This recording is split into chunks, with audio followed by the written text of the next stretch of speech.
Hello and welcome to the Nash Tackle Off the Hook podcast. Just to make you aware, this podcast may contain some explicit/offensive language, and if that's not your thing, you don't have to listen, but I have given you a warning. I hope you enjoy the rest of the show. You don't know the half of it, but anyway. I'm skating on the thinnest ice known to man. He said, and they put a poison in the tank that just instantly kills them. He went and we'd run out of it, so we cut their heads off with shovels. Suddenly, bang! The whole boat exploded. Take your sort of 8-inch long piranha and imagine that at 4, 5, maybe 6 feet. I said, I've revived your dead fish. F off, he said. You haven't. That was just humongous. It was... I couldn't believe what I was looking at. I'm just battling this fish out in the pond. I know it's a black man. I'm saying I'll never be a naughty boy again. If you catch fish and you return them to the water, then you are my brother. Jim Shelley, welcome back to the podcast studio, mate. How are you? I'm fine. I'm a little bit nervous, as you say. You are nervous today, aren't you? I'm not really, but thanks for having me again, Hassan. No, mate, thank you very, very much for coming in. And you might have been delayed in the office, so I hope the boys have looked after you, because somebody slightly overran before on their podcast with me talking about a fish that you've captured in the past, mate. Yeah, good angling to Dan on that, but I don't know how the hell he could croak on for 3.5 hours on one capture. I'll crop that and give that to him, mate, as a soundbite. There you go. How you been recently, mate? Good? Busy? Busy abroad. I only basically fish in this country, doing tuition. So all I want to do is go abroad, as you well know. You've been on Royston a lot, haven't you, with your tuitions? Yeah, just do them there, yeah. Been catching a few as well, haven't you, Jimbo? Yeah, most of the clients are caught. You know, you always get the odd one that doesn't. I've had them to 38 out of Kingfisher Lake. That's a mega fish, but mate. It's just a nice place when you've got clients and, you know, you haven't got all of that with the barra there and all of that. You can just fish straight out the car. It's really comfortable. And you've got a very, very good chance, especially being with me, because I know where the fish are. So I'm in pole position all the time, of not just getting the knowledge, but catching one as well. How you been catching them generally? Chods? Not chods? No, just bungee rigs. Oh, the old bungee. Yeah, just bungee rigs. So I were just boilies. So that's all good. And people are getting what they want from it. And I do enjoy, I don't know, taking people from a sort of stuck street by... What I mean is they're stuck in their fishing, watching too much YouTube. This is on YouTube, Jim, don't you? I know. But you know what I'm saying is I'm just a 3-trick pony. Hinge stiff rig, a chod rig and sort of a bungee rig on the bottom. I don't come up with nothing else, and until they're broken, I'm not breaking them. Yeah, too right, mate. A tuition with you, I'd imagine, would be an overall carp fishing experience, mate. I'm going to call it. It's plenty of banter as well, of course. I mean, we have plenty of banter, Hassan, you know. Well, you got therapy, Jim, would you say? Yes, a lot of 100%. sword-related sort of gags and euphemisms and stuff. It's good, mate. I enjoy it. Life's boring enough as it is in the main, especially at present. So if you've got someone who likes to have a little bit of a laugh, like I do, not everyone does like that, but I'm sure I brought you out of your shell a little bit. That's good, mate. Yeah, definitely so, mate. You've opened my eyes to a lot of Jimisms, mate. That and your typography pieces as well. Hilarious, mate. I think it's funny. I've brought you in to punish you around the subject of the whole abroad thing. You alluded to it before. Now, for you in the podcast we've done before, we've looked a little bit, you said 3-trick pony very modestly, but the rigs and the concepts that have done you well over time, and we've looked at sort of your historic, ridiculous like history-making captures in the UK, various different venues. If you haven't listened or watched those podcasts, they're on YouTube. Go and check them out. This is a massive change in recent years in your angling because, correct me if I'm wrong, Jim, but before... Whenever you started to venture into Europe in recent times, I wasn't aware of you going to like old school Cassian back in the day or doing anything abroad. Had you done anything before this spate of going abroad? I'd been twice, but they were on... I'd been to Cassian once with a bloke called Matt of Eurotours, and that was like I needed to get away, and it was like a holiday break. Just needed to get away from social media, and it was quite a while ago. To be fair, What year was that? Give me an idea. do you know, I was looking at some old footage on hard drives. I think it was 2011, Okay. 2012. Right. That was the year like Fen Drayton flooded and that. Yeah. So I went out there and I caught a 20, a 30, a 40 and a 50 in 5 days. And I lost one. So, and it was on a guided trip and I flew in and I got picked up, but I got dug out on the internet a bit about that. But Did you? Yeah. I don't remember seeing anything about this, Jim. But that's quality. If you've been on casting for 5 days and you caught a 20, 30, 40 and 50. Yeah, I know, but it wasn't like me going there on my own and finding them. I was with a guide, so. But it was more of a holiday, and I never hid that fact. But carp fishing is what it is, isn't it? And then I did a bit for another lake, and that was about doing tuitions out there. Don't really want to talk about that too much because I've binned it. Right, okay. It was ending up going to be too long away from Jane. A week's fine, but then you're waiting for cheaper like flights out and that, not through me, but through the company. And I'm wasting 2 days of my life, and that was binned. Fair play. I had to get back. You know, I don't mind the week, or if I'm fishing and it's 11 days like I've just done. But when it's time to get back, I need to get back to Jane. You know, it's my it's my main priority, really. Fair play, mate. So realistically, bar those 2 trips, which weren't exactly under your own mantle, maybe one's a bit of a holiday, one's a business venture, essentially. The prospect of Europe, why haven't you been going and doing what you're doing now and what you love so much prior to this? Let's say, I don't know, even in the 2000s. Is it because there was too much to do domestically? There was too many special carp I wanted from here, and I was quite vocal about not fishing abroad. I'm not going to lie about it. More vocal about fish coming in this country. Yeah, definitely. You know, we don't need to go down that road.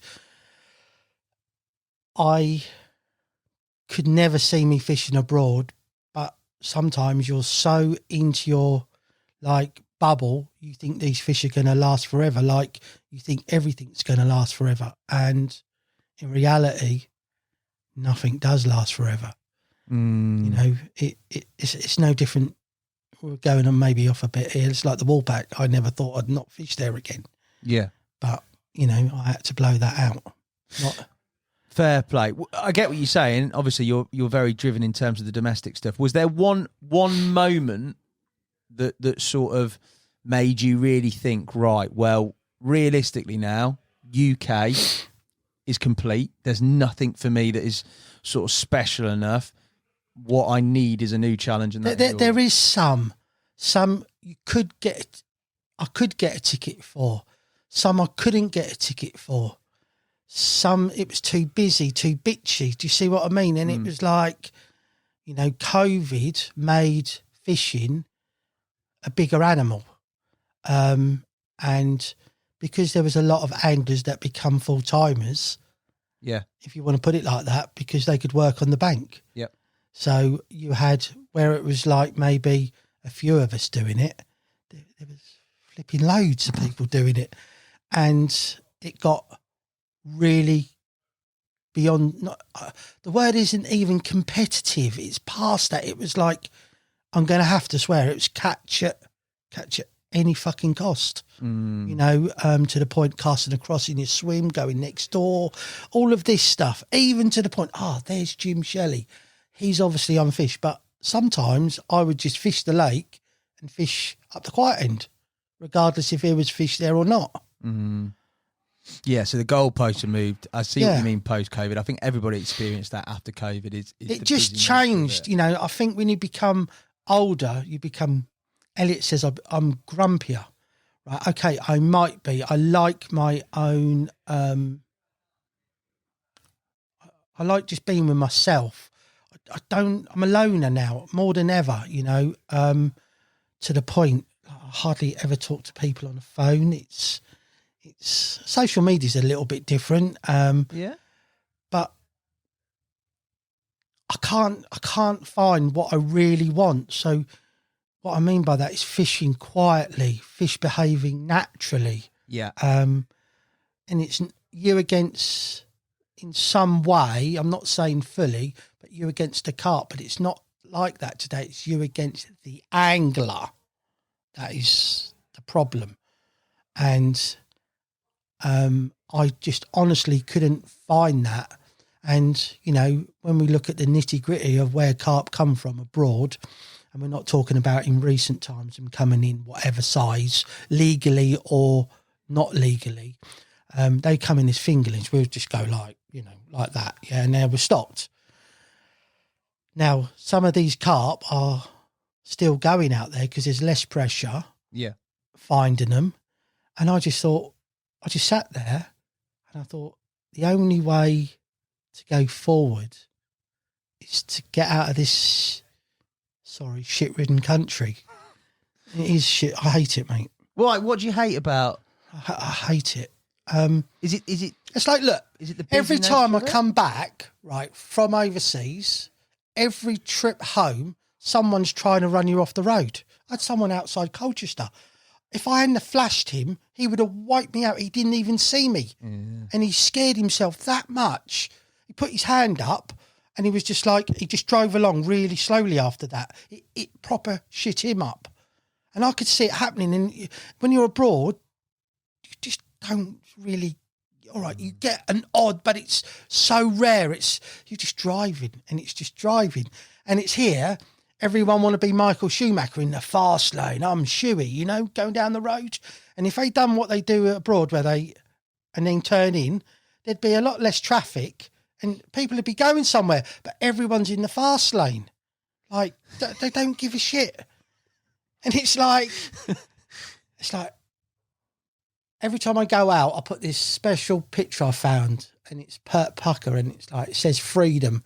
And when I come back in here and it's just like, I'm back to the shithole. If I was honestly on my own, Would you live out there? I would be gone. I wouldn't even, I'd be gone. And I love my life with Jane. So before someone maybe messages me, I shouldn't be saying anything. But if I was on my own, and I'm not wishing to be on my own, if I was on my own, I've tried that. Have you? Before I even done this. But the only way I can get what I want is this way. So, you know, when you said about fishing at Royston, for instance, my fishing is doing tuitions. I get time in between that, but more and more I'm booking them out as tuitions now. And if I can't get a tuition in between, Trips, I'm prepping for my next trip, tying rigs, checking my line on my European like rod setup because I've got 2 setups. Do you know what I mean? And I'm always thinking about that. So it's totally different. I've got 3 new tickets. I tell you, there's a little story here, right? Apparently, one of the tickets, I walked it a long time ago and I never got there. There was a linear in there and I'm not even going to say where it is, what sort of lake it is or whatever. So if that person's watching, I'm going to see you soon. Anyway, he said I'd mentioned it on a sipography thing and I told Elliot about this now. I've got all the messages saved and it was all hello mate and all of this and he was saying you shouldn't be doing this as publicity. And I thought, I haven't even been, you have. You will be getting banned from here soon and it's going to a committee meeting and all of that. And I was like, what the hell is going on there? I haven't even put a rod in there. But this is another part of it where you say nothing lasts sometimes, or you might not be able to get into a place, but the carp gods somehow do something and you're there. You got to, but I don't even want to be there. So I've got 3 new tickets with 550s in, yeah? Not even been there. So that's £1,000 wasted.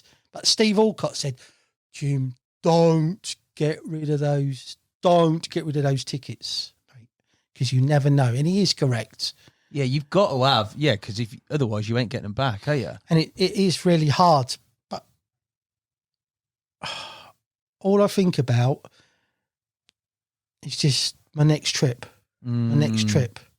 Let's talk about your first trip. When was the first sort of date set for you to go out? What, this year or first ever? No, first ever proper European freedom trip. Was this a trip with Sipography, or was this off your own back from the get-go? I'd been in chat with a Belgian mate who's what I call class as one of my top mates, and Am I one of your top mates, Jim? And I haven't got, trust me, I wouldn't even say that many. So am I in there, Jim?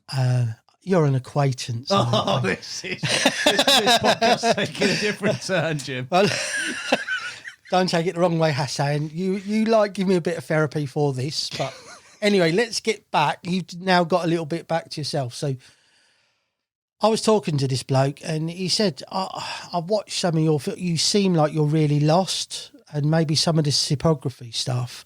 I was actually mentioning things I can't remember. And I said, I'm really thinking, and this was over a year of me talking to this bloke, of going abroad.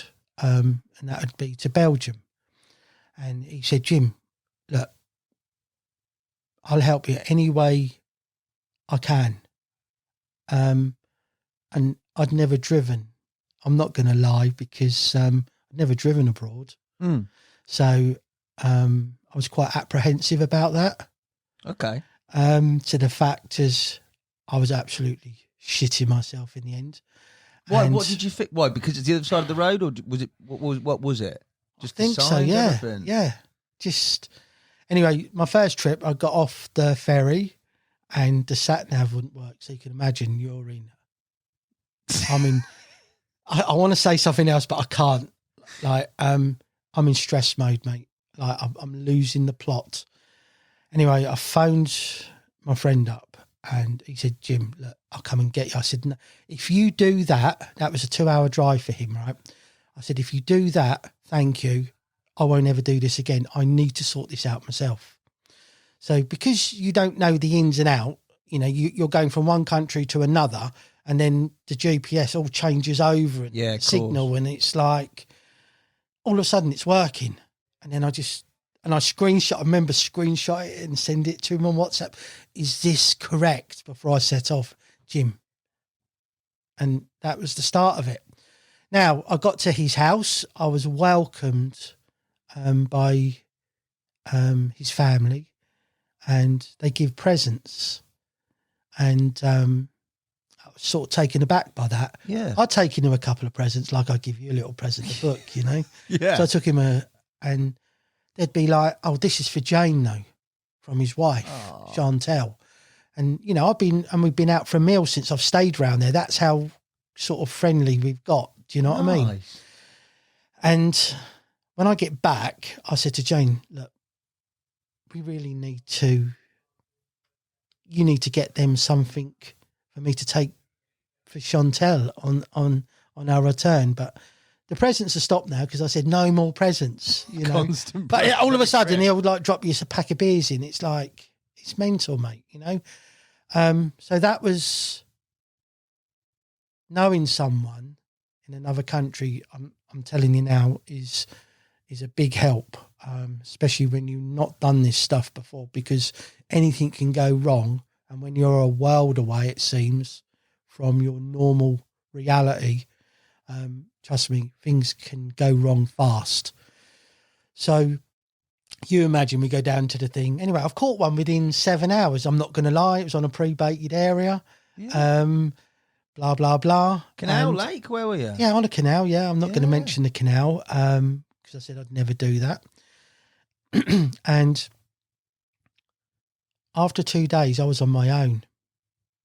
And that's when it really did sink in that I was in another country on my own. And it was like, it was a daunting prospect. And driving up and down this canal, I probably done another day, I can't remember, maybe 2 days on my own before I plucked up the courage to drive along this canal. Right. And then it just, I don't know, it just seemed to hit. But my next problem was shops. So I looked at a bakery. There was a lovely bakery. I kept eyeing it up. It was beautiful. The cakes in there, I kept eyeing it up. It took me 3 days to pluck up the courage and walk in there and try and get a cake. What? But you got a cake when Yes. It was fine, wasn't it? Yes. And across the other side of the road, right by the canal, there was a brasserie. And I sat there for another day and thought, I need to do this, because if I don't, so I sat there in the corner and he never come to me. So then I had to move so they could see me more. And then I'm trying to explain I want a steak and chips. And I suppose in Belgium, they do speak quite good English. So that was an eye-opener. And I got exactly what I want. And I sat by a canal eating steak and chips with an exquisite mushroom sauce and a large glass of their local. I think, do you know what? I think it might have even been, it was either Jupiler or Stella. Yeah. In the heat of the day. And after that, it only left one thing to do. And that was go shopping in a shop. The supermarket? Yeah, like a hypermarket. Yeah. Well, I didn't do it that. I could not do that last thing, that trip, but I did it the next trip. Now, I just sit here and think to myself, Jim, you were so stupid. But no, but it's not though, is it, mate? Like, I imagine there's a lot of people who probably may not admit it. You've been very open there. Yeah. But might be the same thing. If they haven't been there before and you're on your own, you've got to initiate conversation. You don't really need, you could have a load of locals that think, oh, he's not speaking French or he's not speaking, do you know what I mean? I try, they go past bonjour and, hello and all of this and Morgan, whatever country I'm in, and then you get people actually come up and talk to you and you're like, oh, I'm English, and it make you feel like you're so rude because I should have gone to school instead of gone fishing, and I should have learnt how to speak some of these languages, which I thought I'd never, ever need. And I'm 56 years old now, and I now realise I should have done that. Do you know what I mean? We're pretty. I'm terrible. Like you think about it, and like you can speak English, but mate, the amount of other countries you go to where people speak English and you haven't got a clue about even stringing a sentence together in their language is pretty poor. But we are lucky to be English and it be so well sort of spread. So I'll let you off with that one, mate, because I'm in a similar boat. But those hurdles, in terms of once you initiated and did them and sort of got over that and plucked up the courage, it's pretty easy. Travelling out there seems the roads seem quieter. Yes. It seems efficient. Yes. Genuinely. But oh God. It's thinking of the worst things that could happen, like breakdown is like a nightmare. I bought a brand new van for this before I done this. So, you're talking, and I mean a new van. It's not a cheap thing. It's an investment into that as well, because you don't want to be breaking down. But I could, to start with, I couldn't get van cover. Right, okay. So it wasn't till recently this year when my insurance was up and they put it up £100, and I just thought, cheeky kids, you're having a laugh. And then they want to sort of deal out why you want to go, you know what I mean? And then I got with an insurance company, and basically the £100 what I saved, because that's what the saving was, and they done insurance, overseas insurance. So now I'm covered, and you just think that can be a nightmare if that ever happens, the breakdown, Have you had a breakdown out there yet? Touch wood, no. Touch wood, no. Good man. No. But at least you've got cover, so you have got something in Yeah, place, and you have to think, there's a lot of things that can, people like Elliot goes, you got too much stuff in your van. But when you go with Elliot, he knows I've got spare gas, loads of water, saws, leads, hooks. I've basically got things I don't even use, but they're there. It's all there, and they know. Go with Charlie, he's the same. And when they take, I sort of know where it is, and you don't replace it. It's like once I went out there, Charlie had some chudling, and I ran out of chudling, mate, and I had to go into my deepest bag, which would be my poaching bag, right, where I've got a little to find some. Things like that, do you know what I mean? And it's like, I've learned a lesson. No, sorry, I'm going to swear again here. You're not having any of my fucking backup stuff. Sort it out yourself. It takes me a lot to sort it out. I went with Henry. You got loads of braid there. Anyway, we were in here. Our own Henry Lennon. Yeah, and we were in here, and then I'm going, no, because I won't get it back. You've taken it then. I'll forget to replace What did you do, it. nick your braid? No, he just nicked Dan Yeoman's. Yeah. And he's like kicking off about because I won't lend him. No, it's not I won't lend him. I'm having to give it to him. What were you giving him, your braid? I didn't. He nicked Dan Yeoman's. I said, no, Henry Lennon. no, I'm not doing it. You're not having it. We'll come on to the Henry Lennon show later, mate. There must be a few more. You must have given him. I know you gave him some therapy. I saw it on a story, mate. For you, with regards to that sort of being prepared has always been a major factor in your angling, isn't it? Even when you've been UK fishing, prep, whether that be bait in an area, whether that be rigs, whether that be hook points and sharpened hooks, that is ingrained in you as a human being, isn't it? Every single last eventuality, to the point of like, it's never going to happen, but it might. You will have that option covered, wouldn't you? Yeah, I've got to. And if you don't, it is unsettling for you, isn't it? I'd imagine if I said to you, right, we're going to France next week, Jim, but we're taking my van, just bring your kit, you would lose your absolute head, wouldn't you? Well, I went with Henry, and it was like, it took me ages. A normal turnaround for me is about 2 hours, right? And it was like double that, if not more. And you're just thinking, oh God, I've got to make sure, you know. And you go as deep as like leaders. What happens if you get cut off? Yeah. Do you see what I mean? And it's just simple things, you know. Leads. I can't rely on Henry if he's got spare leads. He's lucky his balls are in a bag, really, because he'd have lost them years ago. Oh, brilliant. You'll have that one as well, Henry, to be fair. What about the actual fishing? So for you, European-wise, obviously there's this new frontier, there's the freedom element, which is what you enjoy. There's making sure you've broken down all these barriers initially with regards to sort of accessing stuff that you need to get on with. But what excited you about the fishing? Was it purely the fact that it was free and you against the carp? Or was it the prospect of big, unknown, not named, let's say, carp?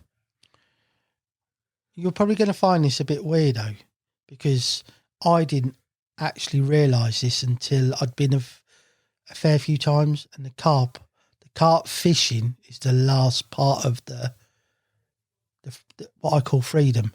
Right, you've got to look at it like this. You've got freedom, you've got adventure, scenery, food, people. Yeah. Just the peacefulness, the quietness, it's priceless. And then the fishing is, honestly, is mates and that, they can't believe it. It's the last part. And I'm fishing raw for them as well. But it's like I drive along looking at things. It's opened up a totally different world. I mean, Jane, this trip, she said, all you've done this trip is driven around loads of countries, done at least 1,000 miles, at least. And that was before I'd got home. And I said, Jane, you just don't understand.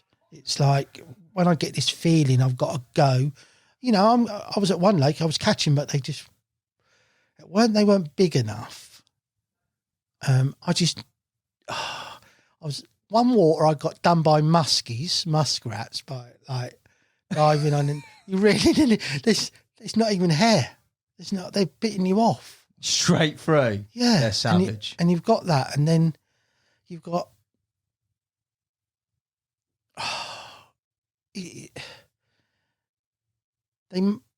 Catfish is another one. You know, you might catch carp, and then all of a sudden you get catfish.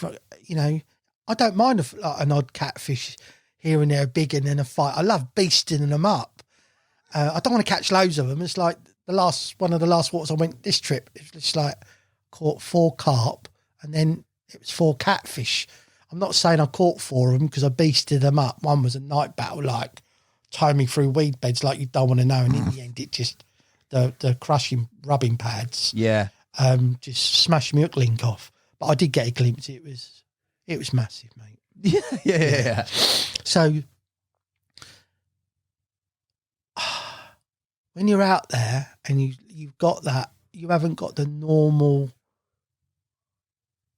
hustle and bustle and the bollocks of England and the carp fishing scene, let's put it, because it's together. I hate it all. Yeah, I hate it all.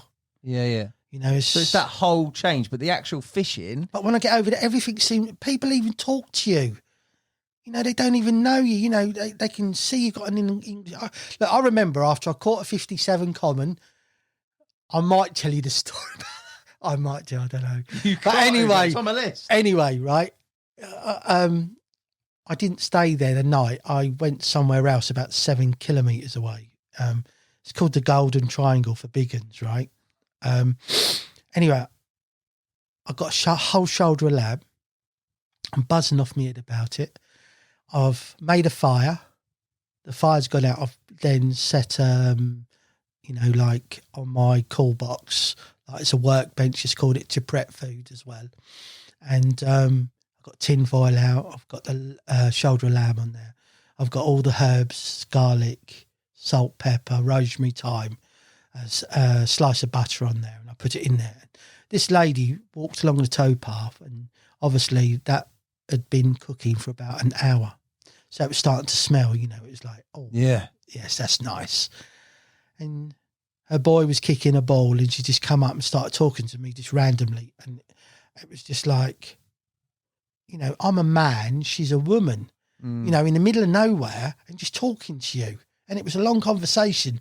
And then she asked me about carp fishing because one of her friends' boyfriend or husband does it or something.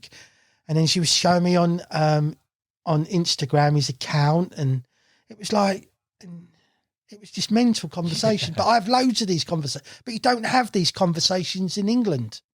Just a completely because everyone, all they want to know is what you've seen, what you know, what you fucking had.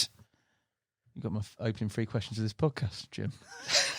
That is it. You know, it's not like they walk in and they go, "Oh, hello, I'm a new member here. This is rare. I'm Hassan." It's just, you know, when you're talking randomly for a little while, then they might ask, "Oh, how are you doing?" It's just straight in. Those few words are all people want to do. Do you think that's because of the pace of life here and things being so busy and a different pace of life and lifestyle abroad? Or what do you think that is? Or it's just people that are rude? I don't know. I don't know. Yeah. I can't. I think it's an accumulation of things. And that accumulation of things is kryptonite to me, to the point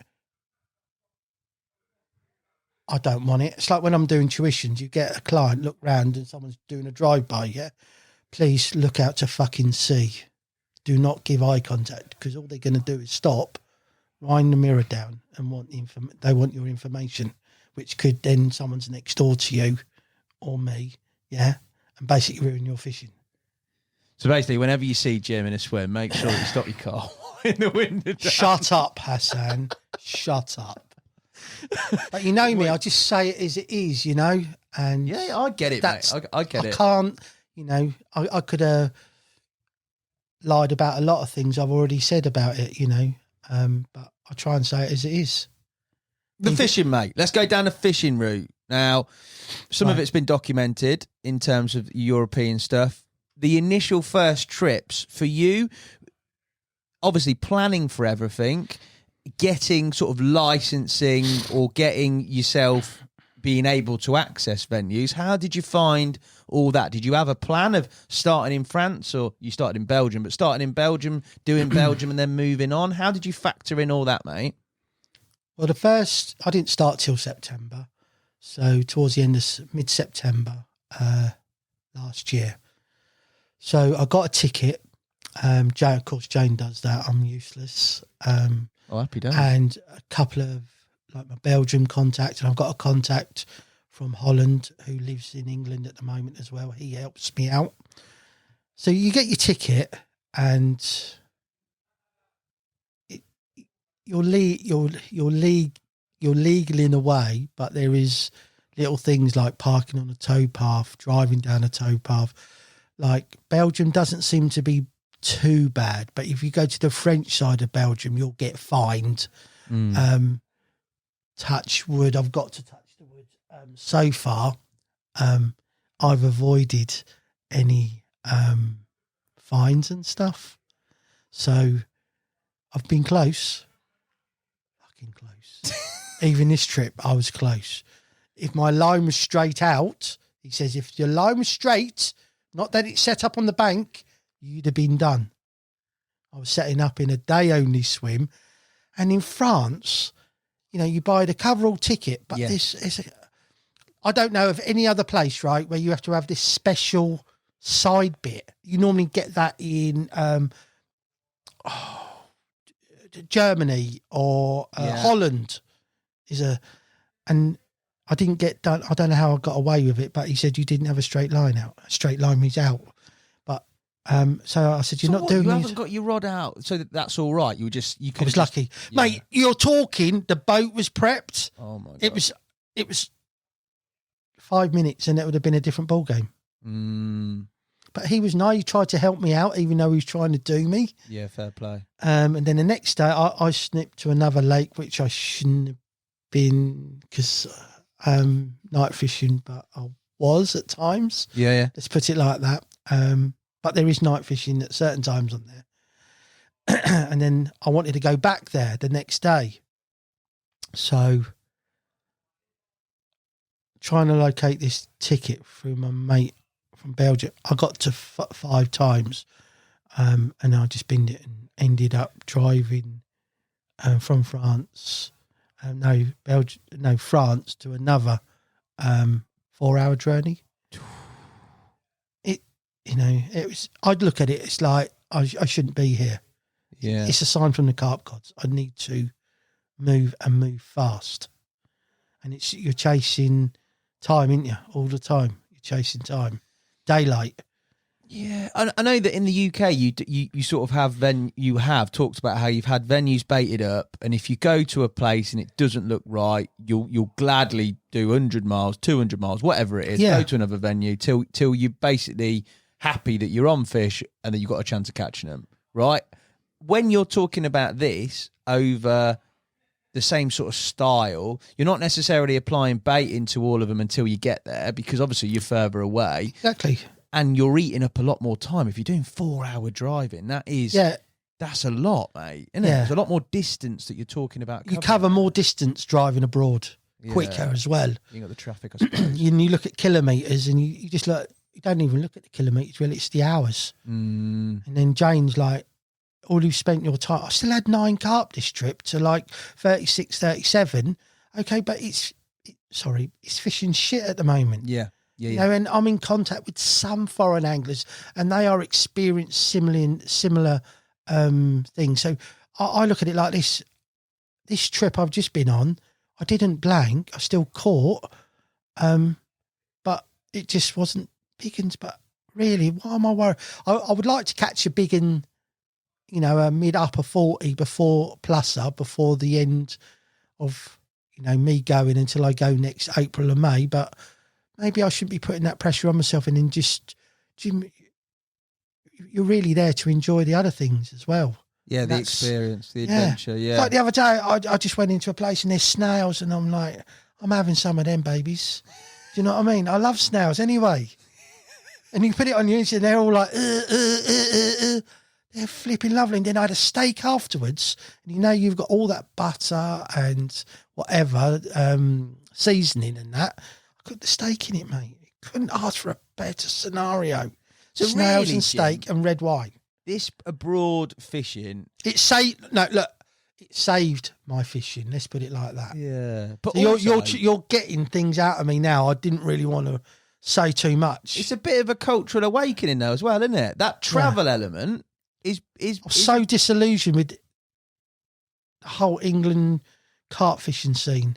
It's just shit. It's shit. When you get out there, and I took Jane twice this year. Yeah, I remember. All right, the first one, okay, we had a pod on a massive lake, blah, blah, blah. And Charlie and his missus come. We had some good times. But Jane's, look, there was places on there you shouldn't be. But look, when you've been there a few times, you sort of know where you can. Look, I might be a bit dodgy. She's not dodgy. She's straight laced. Exactly. So she's she's the one who's sort of like tidied me up a little bit to what I used to be like. But the last place we went to this Lake Superior, and then like Aaron and Laura, who own it, there's only one luxury lodge, and I'll tell you, it's luxury. She slept in there, right? And it was like a home from home. Yeah. And she'd come and sit on my rods. All she wanted to do that trip was catch a 30-pounder. She caught a 31.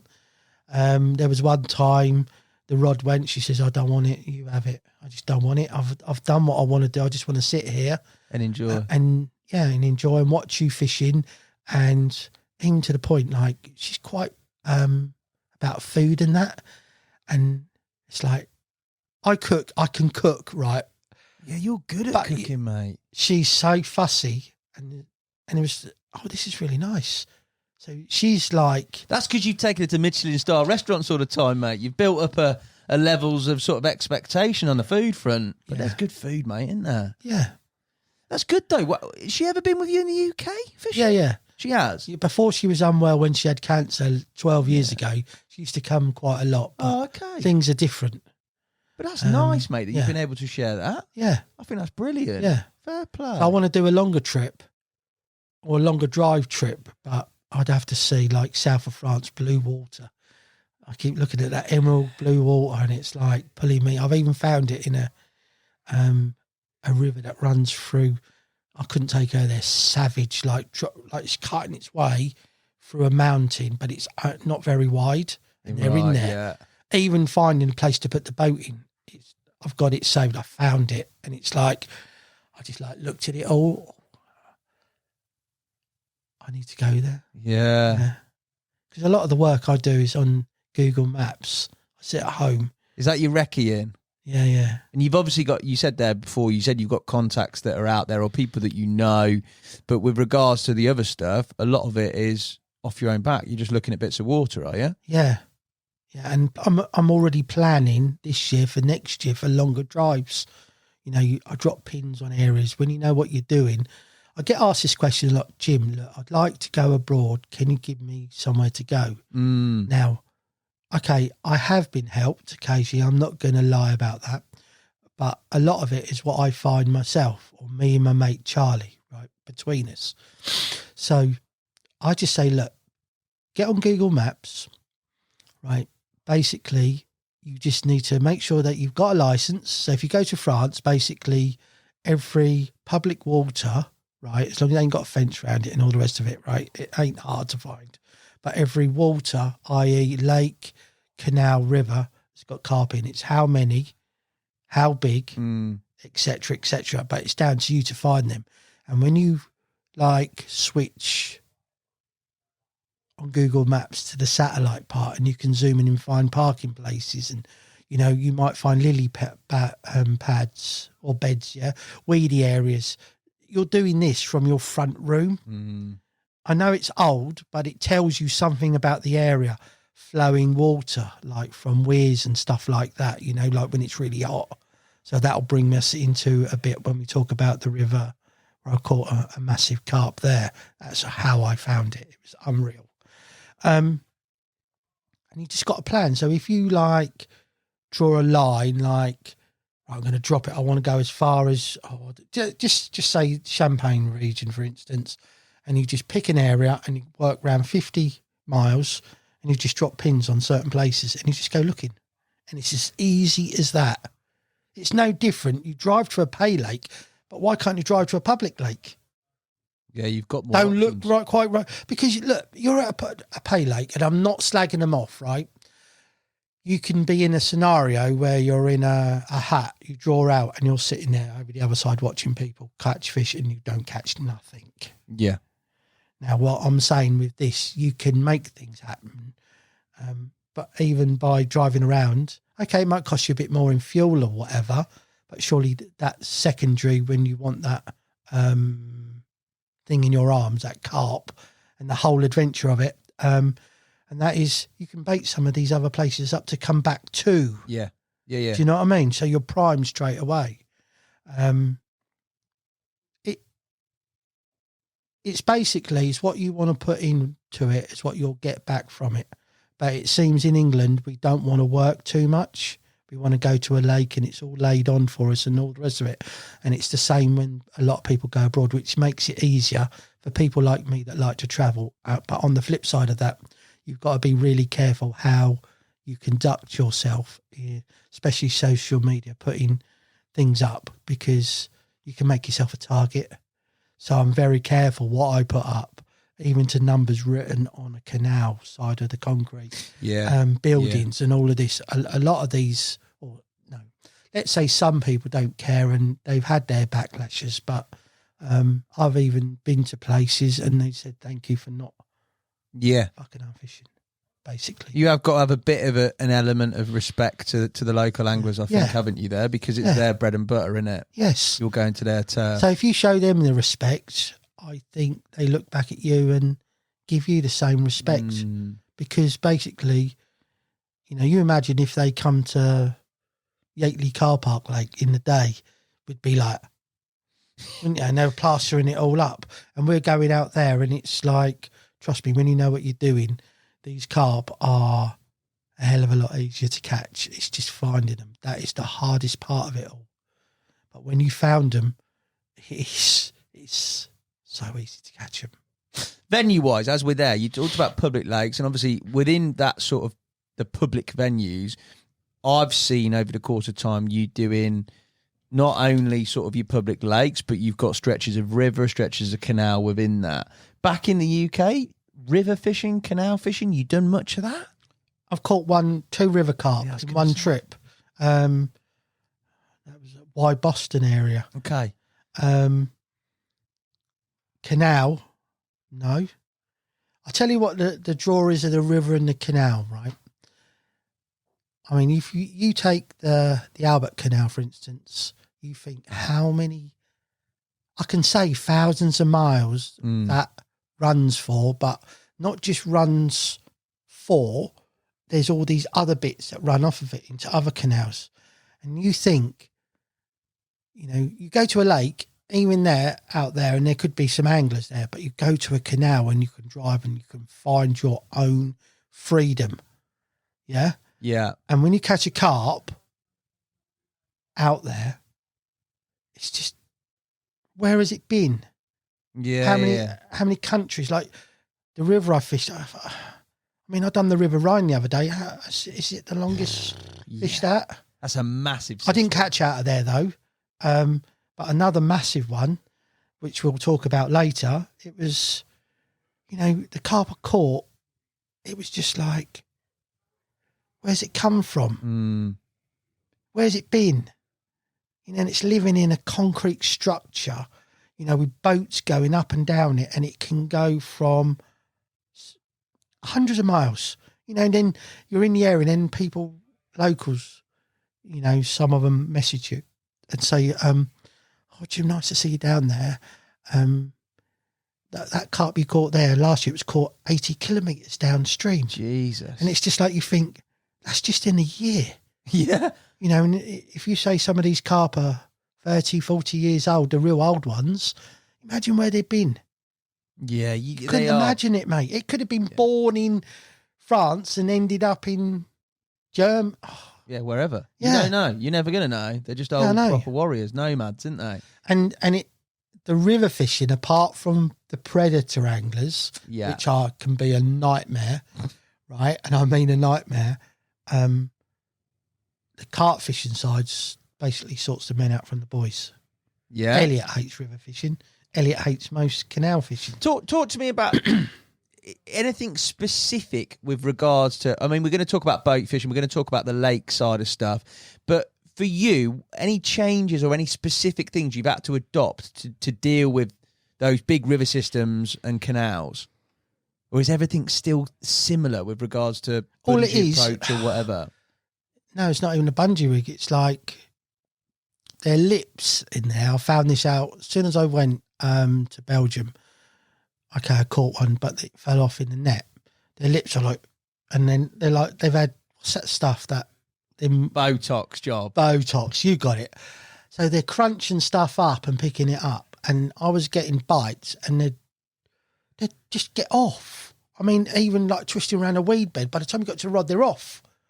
And I just thought, I need to stick a pop-up up the kisser, as I call it, right, their mouth. So I was fishing hinges. Soon as I put the hinge on and popped it up like 1 3/4, 2 inch, basically no more hook pulls. That's on a river with a flow. Yeah, but people say to me, yeah, but Jim, won't it be like that? Yeah. Because I was fishing a river and it was, called it 20 foot deep, flowing like you don't want to know by a dam, like with a backdrop of a nuclear power station, right? So you can imagine at one point you've got water coming through, the other point you've got a lift where they go up and down the boats. The water movement, if you fell in there when it's swirling, everywhere, you'd be gone. Yeah. So at times you think you'll pop up, but you've got to look at their mouths. They're so rock hard. So they suck it in and you're hooking them in softer, fleshier area. So it's harder for them to deal with. And the only thing I had to, a lot of the, depending, like canals, I could get away with 2 inch. But if it was a bigger part of the Albert and the boats are going across, you'd be putting on 5 ounce lead if you want it in the middle. Okay, because what you got to remember, it's really deep. Even when the boats, it's still deep under there, right? And you've got a suction. They suck up so you've got back leads on. Like, for instance, I use the big Nashy back leads, but I stick super glue 2 or 3 together and drop them down the line. So the line can't be sucked up, but you have to fish mega tight lines so there ain't no bow. And a 5 ounce lead just about holds bottom. But some canals, when they come through, trust me, right? The first time I started doing it, middle of the night, beep, beep, beep. So this is a little canal. The water starts to rush. Yeah. Right. And then it's coming up. Yeah. And then it goes through. All of a sudden, all 3 rods are just screaming. Screaming. And I've had that happen. So, but this year, because I sort of understand it all a bit more, that hasn't really happened. Yeah.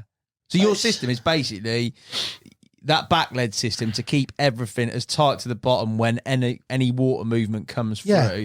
What gets me about the pop-up and those hinges is with that much water movement, that thing just dancing around in my head. But as you're saying, to hook them, the lips are that robust that you're trying to hook them further back, and that's why you've got that rig. I think when the bottom bait goes in their mouth, they feel there's something's not right maybe, and even they're hooked up on it and they just manipulate the hook out. Even with those super sharp bad boys of yours, mate. Yeah. Have you tried them on the bungee there? In a canal or a river? This trip, I've bungeed quite a few in it. I had to basically take the hinge off. The last 2 trips, I've sort of had it on my mind to get bites. I just think they're not feeding like they normally are. Maybe different waters as well. One of the waters was shallower, but I fished it this time in gin clear and weeding. I mean shallow. You could jump off the boat and you'd be able to, it'd only be up around your chest. But this time I fished in a siltier, slightly deeper area of the lake and I caught them on hinges. Yeah, okay. Still gets me that. I think in my head I'd be pranging with a pop-up and a hinge on a river, but that might just... But it works. I mean, basically, this trip I would say I've had 190 to 210 carp. I stopped counting at 160 carp ages ago. Fair play. Do you know what I mean? Tackle considerations when you're talking about these type of venues? Braid for everything pretty much? You don't know what's in the bottom of these anywhere. Yeah. Lakes, canals, rivers, yes? Yeah. It's braid, mate. You just can't take that chance because they fight like animals. Absolutely. Even some of the lake carp, they just bust off like you don't want to know. It's worse than the best take fights you can get in this country. I think the carp are lazy here or there. They don't really know the score. And they're eating all the finest food and they're a lot warmer as a rule. It's warmer climate-wise, yeah, isn't it? And they just don't want it, mate. I mean, some of the... I've had one carp go probably in the region of 180, 200 yards. You're joking. And if I'd have lost it, I'd have turned around and said that was a catfish, but it wasn't. What carp was that? 62. It went 100 yards. Mate, it was just going and going, and I'm not lying. It was like, oh, this is a catfish. It was just like, and then I really did apply the pressure to it more than I should have. And twice now, I thought I've got catfish on, and they were carp. Jeez, mate, 100 yards of braid going. I'd be like, got a story to tell about that one as well. We'll look forward to that. Bait-wise, talk to me, because obviously you go into a lot of these venues, whether they be canals, lakes, whatever it may be, and you've got to take, or quantity-wise and what you're actually taking has got to cover wherever you might end up. Yeah, you've got to take more than what you want. What are you taking on a trip? Jesus Christ. No, nothing less. If I was going for a week, right, nothing less than 100 kilos of boilies. Okay. Around 25 to 30 jars of slush and oily hemp. That's about it, really. But the next problem you've got is keeping it. I've got a lot of very big cool boxes for food, beers, of course, and blah, blah, blah.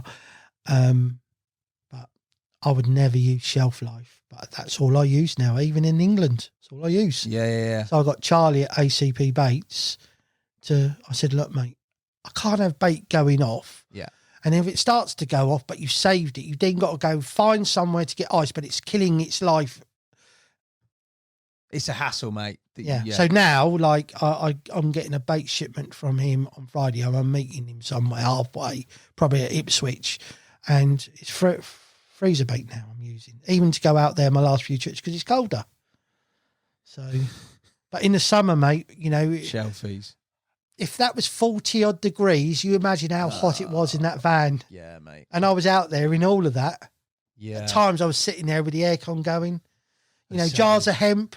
You know, imagine like no particle prep, no. It was just when Nash told me like he was doing that and he sent me somewhere. But my go-to at the moment, right, is just Pacific plum, oily hemp. I put it out. Sometimes I put a bit of slush with it. I put the juice with the boilies. Yeah. And I crumb up the boilies as well, just break them so they become sponges. And that's what seems to work. And everyone said, oh, you have all this problem with crazy. I went and spent all this money on different... rubber hook baits and stuff. Soaking in this, soaking in that. Never used them, mate. I've had a few scrapes on them and that. The River Rhine this trip, I had them scraped. But I'm not reeled in with no bait on apart from a lake and a canal this trip where there's muskies. Yo, muskrats, mate. Then these fuckers do you at night.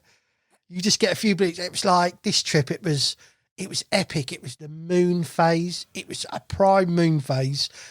It was an electrical storm. Like I filmed it all from a Sipography Hunter Uncut filming I do, and it was like I was getting liners. I thought I was on them. It's 2 or 3 50s in this stretch, and it was like first trip there, and I'd been on them. I'd found them within hours, and then I put the rigs out, and I've even said, "Oh, this is." Like, I was so confident, and it weren't. It's fucking muskrats. I reeled in the morning, and the hair's gone. Just bit the hair off. So they're down there, like they can dive though, can't they? Swim, dive, and eat. Yeah, but they're down there. How the hell do they bite it off while they? I just don't get it. And another lake I had it at, I actually caught 4 that week. What, muskrats? Yeah, they hooked themselves up. I got pictures, mate. I videoed How them. big? What's your PB muskrat? How big? I reckon a few pounds. Couple of pounds. Let's hope you don't better that PB. Jane saw one and she was like, I can't even give it the kiss of life, is what I said. They're mean, mate. You wouldn't want to buy it from one of them, mate, would you? So, yeah, I've got a bit of a love-hate relationship with the muskrats at the moment. Yeah, that's a different set of circumstances to deal with. On to probably anybody who's sort of public venue fishing or can get a pass to go and attempt to fish these public lakes. Obviously for you, location-wise and finding the fish, which you said before in this podcast is the most important thing. Yeah. When you found them, they're catchable. One element that obviously helps you out where you can is the use of a boat and boat fishing on those lakes. For you, when your boat set up, do you rely on like echoes, or are you looking for visual clues? How do you use all that to locate them on those? Because some of them are quite big expanses of water, mate, aren't they? Well, yeah, but you ain't going to believe this, mate, right? A lot of places where you can use these boats, everyone's like, it's like England, spawn fishing and tramlining and all superstar what they're doing that you're copying, yeah? It's the same old. And when you hit a lake that you can boat fish on, they're all fixated about fishing. Look, I've hardly used a boat abroad. I bought the whole lot, right? Probably spent nearly $4,000. Lithium batteries, the lot, mate. Echo, the whole lot. Yeah. And when I went with Jane to that big lake, yes, I did have to tow him out, but the lake was going down. It's a very shallow lake, even though it's 28, 30 miles to drive round it, right? The deepest part may be 17 foot. Okay. At the dam end. So when we went midsummer, it was down 2.5 foot. So it made areas of 7 foot. Yeah. You with me? Yeah. So I was then towing out, and I was in an area I wouldn't be fishing because it was on an end of a point where there's a campsite and all of that. So it was a bit of fishing. Yeah, it wasn't my fishing, if you know what I'm trying to I know say. what you're saying. But I did have a couple of trips to an area I was baiting 20-minute drive away, and I caught carp by just basically casting 15 foot out. And that's a lot of the fishing I've done, even with Elliot, right? When we've gone, all right, we might have started off boat fishing, then we're just casting fucking hinges, right? And it's no more than 75 yards out. It's about, let's call it 80 yards is my longest cast. So I've caught nearly every carp casting with a throwing stick, and sometimes a tiny spawn to put the hemp out. A spawn? I never thought I'd hear that word from your mouth. Jim Shelley. You know what I mean? You've used zigs as well. I've seen that. Still don't work. What's gone on there? Not abroad. Anyway, we don't need to go down that thing. So he's just blanketed off the therapy there, haven't you, mate? Just move on from what you're trying to stir up there. So it's basically the same. Like, find them. Location is key. Having a rig, because I don't want to cast, when you find them, I don't want to scare them. So it's like, okay, if I was unsure, no, I just can't, I wouldn't even like put a little lead on and cast. It's just the little lead's on the rig and I feel it down. The top bee's always up 12 inches. It's on a long boom. If it's any weedy, I'll put a blooming choddy on. I don't want a bottom bait on because I don't want to lose them. So that's the two hooking arrangements. It's really simple. I haven't even done chodding abroad yet. And then you just put a few baits out there. And honestly, the takes are, don't have to wait long, but it might take you 20 hours to find, or 2 days to find them. Okay. But as soon as you find them, it's like, oh, it's just carnage. But I remember one trip, and it was I was hot, then I got wet, hot, wet, in, out. And I set off at 1 o'clock and I found them at 4 o'clock in the evening, and I'd done an extra 300 miles driving along canals looking for them. And all it was, I can't tell the story because we've got to do that. It was just 2 fish showed and it led to something special. Just that. So many scenarios as well. I was going to another water and I just got a feeling, a real bad feeling I should be investigating that. And that's how it happened. There's a lot of that with your angling though, isn't there? Yeah. A lot of like instinct almost, isn't there? And the other thing about it as well, even when you're catching, I just want to find some other places. Yeah, just to span your horizons a bit. Yeah, it's almost you get bored with it. Yeah. And you want to reset and start it again, the hunt again. You can always come back to that. That first bite is pretty much done, isn't it? If you've caught one from there, you know you can catch them, can't you? And then you want to go. Yeah, but I do like to go back and try and catch a big one. Or other ones. Yeah, let's put it as other ones. It's not about big one fishing with me. It is, though, isn't it? It will be next year. It's definitely about big one. No, it isn't. It isn't. But next year I've set different targets. So, did you have any targets for your start in Europe? What were your targets? You have anything down on paper or in your head? I had 3 main targets. Go on. Right. The first one was to catch a 20 kilo carp from a canal. So I caught a 49 mirror and a 57 common. The other target was to catch a foreign PB, so it was over £50. I ended up catching a mirror of 62.8, which bottom of scales out. I'm not saying it's £70 or anything like that. I just looked at it and I would have said it was about 64, 65, and it spawned out. Jeez. Right? And just by the way, it went round to 60. You know, it didn't like that. You know, it was 70 odd pound. So you can't count it as that. It's just 62 and a half. So I was really happy with that. And then the pinnacle, as far as I was concerned, was catching a 20 kilo carp from a river. Yeah, that's a special capture, isn't it, mate? So I ended up catching a 53 pound mirror from a river. Talk me through the river fish first, because that is, I mean, that's ridiculous. If you put that on paper to catch a fish like that from a river, like, I'm not sure where you can say where you were, but talk me through the actual capture of that special fish, mate, because that is ridiculous. I've got to start it off.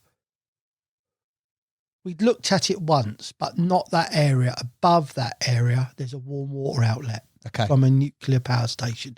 And I mustn't say any more than that. It's a known area anyway.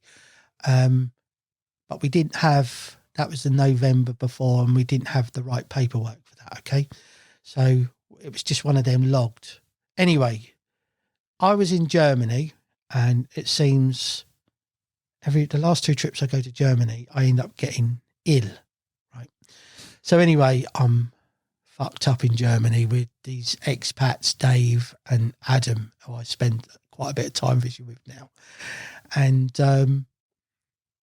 I said, I need to get out of here. It's fishing shit in Germany. I had 2 small ones, some crackers, and lost 2 small ones from fishing a lake out of 33 foot of water, which was a bit different, feeling a lead down in that. But there you go. Not even they've caught them from that depth of water at that lake. Anyway, I punched in this, let's call it poach water. I'm not even going to say what country it is, but it was nearly 6 hours. That's one for the future. I cannot talk about that, right? Move on, Jim. I got what I call close to the Golden Triangle area, and I pulled into a services. I needed a leak, so I just sort of opened the door and hung it out, if you know what I mean. Yeah, you know, because you just want some of these places. Open the door and hung it out. You know, you can go in these places and they want to charge you, and if you're desperate, I just open the door. Right, okay. And something just hit me. What about that nuclear power station area? Go and have a look, Jim. Running water. You've got running water from there, but half a mile away you had a dam where there'd be oxygenated water. And it was hot, so hot, 38 degrees. It was savage. So I pumped it in, and it was 1 hour, 24 minutes. I thought, nothing. So I went there. I drove past the warm water outlet, and I didn't get a vibe. I even drove in there, because you have to turn around and come in at the angle, and then you go up along some boats, and just didn't get the vibe. Anyway, I stick some bait out as a backup. Just put a couple of kilo of 18s and 22 millers out, and I thought, Jim, go and have a look at the bottom part. You'll have running oxygenated water. Yeah. So anyway, I drove down there, and then it was trying to find my way in there, and they'd been doing some work there. So it meant that one of the roads was cut off, and it was really, anyway, I got in there and I just looked at it, and there was like predators jumping everywhere. It was alive. no carp. I'm not going to lie that I went there and saw the mother load of carp showing and all, but I got a sense of well-being that I need to fish here for a night. And immediately I just thought, I don't know nothing about river fishing, but I've watched a few films and they talk about the crease and I could see that and see the flowing bit with the flat line. And I thought, right, I'm going to put that there like that. Anyway, I flipping got the rods out and I was tired, really tired. So I fell asleep. Next thing, I got a few bleeps. I got a predator angler just standing by my rods, fishing right by my rods. And I'm like, oi, oi. Like, I just do, like, I don't swear or nothing like that. There's no point. You've just got to try and educate him with sign language. Like that. And that's all done. It's sweet. I've had no problems. Did he move on? Yeah, he's moved on, yeah. I told him, look, my lines are that way. Come on, man. God, you got there. Get up there. Like this. Because I'm going with the flow. So anyway, fall back asleep. And I get a take. Anyway, it's a cat. And I knew I'd catch cats there. I've been told by people, not just there, but they love them sort of places. So anyway, went through the night. What did I catch? Some roach thingy thing. I don't even know what you call it. An hide or something. It's just massive. It's massive. Anyway, it's just like, Christ, I never thought I'd catch anything like that on a hinge, but that's what seems to happen. I had a chub as well through the night and another couple of cats. You're going for Drennan Cup here, mate. You're on it. Maybe, probably not. Anyway, the next day I decide to put my rods, redo my rods. And in the heat of the day, I get a take. But this felt totally different. In my mind, on my heart of hearts, I knew deep down it was a carp. And it was just the way it plodded around. And it was totally different to everything else. As soon as you got a catfish on, you know the feeling of a catfish. It's just the weirdest feeling. And then they just beast you up. Anyway, I'm playing this carp. I know it's a carp. I know I keep saying it's a carp. It was definitely a carp. And I got a sighting of this carp with a real sort of chubby face. And it was like, please don't fall off. You know, and you've got 20 foot of water pulse, and they'd opened the thing, so I got the flow coming from my right to my left, and I'm playing it in this. And the rocks, I had to go down 20 foot, so you get a bite. Look, I'm 56, I'm not nimble or nothing like that, and you want to get to that rod, and I can't even believe how I even put my bank sticks. I had to put them in cracks, find little bits, stamp them in, so the bank stick stayed there. Anyway, this fish is 1 minute it's there, and then another minute it's gone, and then it's please, and then you just have to go for it. Anyway, I got it, and it was a mirror, and it was like, I thought, Christ, it's a 30. I'm doing another night here now. This is the river. I can't say it. No, I can't do it. Sorry. No, I'm not doing it. It's a massive river that goes through quite a few countries, right?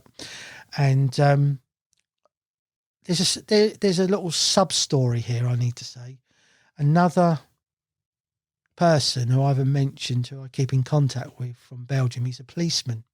Right. So it's the good with the bad, if you want to put it like that. Anyway, he said, if you ever want to challenge Jim, go to the river. Yep. And them words always stuck in my mind. So he said to me, he goes, I don't know, you keep doing this. You just rock up to places and you don't know it, and you're just catching fish and chunks and all the rest of it. So anyway, you imagine I've got to get that fish out, take it up the rocks, right? It's so, you know, one slip, I've got a broken leg or something like that, knock myself out. Anyway, I've done all of that. So you have to really like plan to get it out, to get it up the top, right? Because it is still a living creature you're dealing with, right? You can't photograph it there because it's just jags, big, massive rocks everywhere. There's not a flat area there at all, but there was at halfway up I could get them to. So anyway, done that. I had nothing else until the middle of the night. How big was that one that you just... 32. That's a good fish. I had nothing else till the middle of the night, and had another cat. Cool. How big are these cats? Are you getting them in, or are they just? I had one done me, mate. Just went down the river. I was going to say, with a bit of flow, you and then just hit me. It just hit something and cut me off. What are you fishing? You fishing a leader or straight through braid? 30-pound braid straight through. Oh, animal stuff. Lead core. I'm not messing around. You are not messing about, yeah. And I catch another common, right? And it's a long one the next afternoon. And I put it in the net. I thought, oh, that's 34, 35, that one. I had a good look. I've touched it. I don't know I don't know if I can count this next. I've touched it, unhooked it, wedged the net in. The flow changed and turned the net the other way and tipped out. All I saw him was swimming away. Yeah, you can have that. If can I have that one? It, mate, and it's in Never the got a picture though. 100%. So it's a ghost, isn't it? Ghost carp. Anyway, common. It happened with another one, a 25. Right. So anyway, the last morning, I get a carp. Right. No, stop. There's another story here. You can't. In the middle of the night, it went like. I don't know if you've ever been in a storm where it goes super calm and everything's electrified. The air, everything. Yeah. And in the distance, all you could see was flashing lights. Yeah. It took about an hour to get to me and the humidity ramped right up, savage. And it was like I was catching cats and I'd had a chub and then I could hear the thunder. Anyway, got this chub and I thought, right, I'll put the rods back out, get them all baited so it's all puckered a burr, right? Anyway, I'm laying on the seat, on my bed, and I've just got rocks as pegs. Yeah. And all of a sudden, because you're in the middle of a valley, this storm touched down, right? And just before it really went savage, there was a hit of lightning that hit somewhere like in the village, or just in the woods, and it was so loud the ground shook, right, and it just went like a peachy colour, right, and it went even hotter, like I'd just been in a like part of a microwave, and it's like so loud, and then all of a sudden this wind touched down, and then all of a sudden the Titan's moving. Right, it's not the Titan's fault because I've only got rocks, and I thought these rocks, they're like big. I could, that'd be right. It's moving, and I'm not joking you, right? For I reckon a good side of 50 minutes to an hour, I'm holding onto my Titan, laying on my bed, praying to the carp gods. What am I going to bloody do? And I couldn't move, and the water was pissing down my arms and running down my back. Right, I got soaking wet, and then all of a sudden it just went calm. Yeah. And I thought, if I get a bite, what am I going to do? I can't put the thing down because then everything's soaked. Yeah. I don't even know how it didn't take off. I have never been in a storm situation like that in any of my carp fishing ever. It was just like unbelievable. Anyway, it stopped. It just went calm like that. It's like, and I thought, this is the eye of the storm, innit? I'm in the eye of the storm now.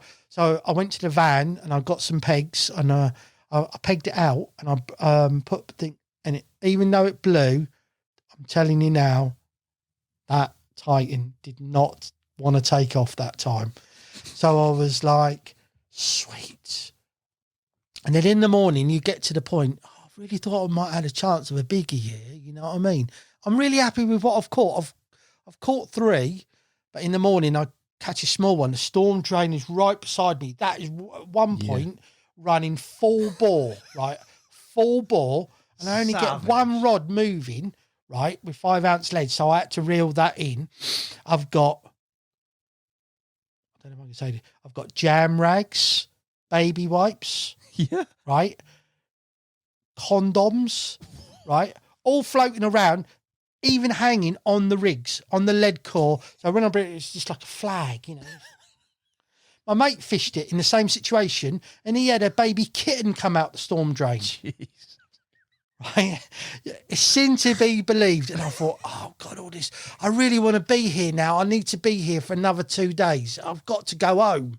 And it's not normally I feel like that. It's normally when it comes to end, I move on and it's Jane time. I need to get back to Jane. Yeah. It's like, and I got this bite and it was a carp about 18 to 20 pounds. Yeah, it was a lovely carp, but it was just like, I've got 3.5 hours. I don't know why I even thought like that, because I would never, no carp was seen showing apart from what was in my net, right?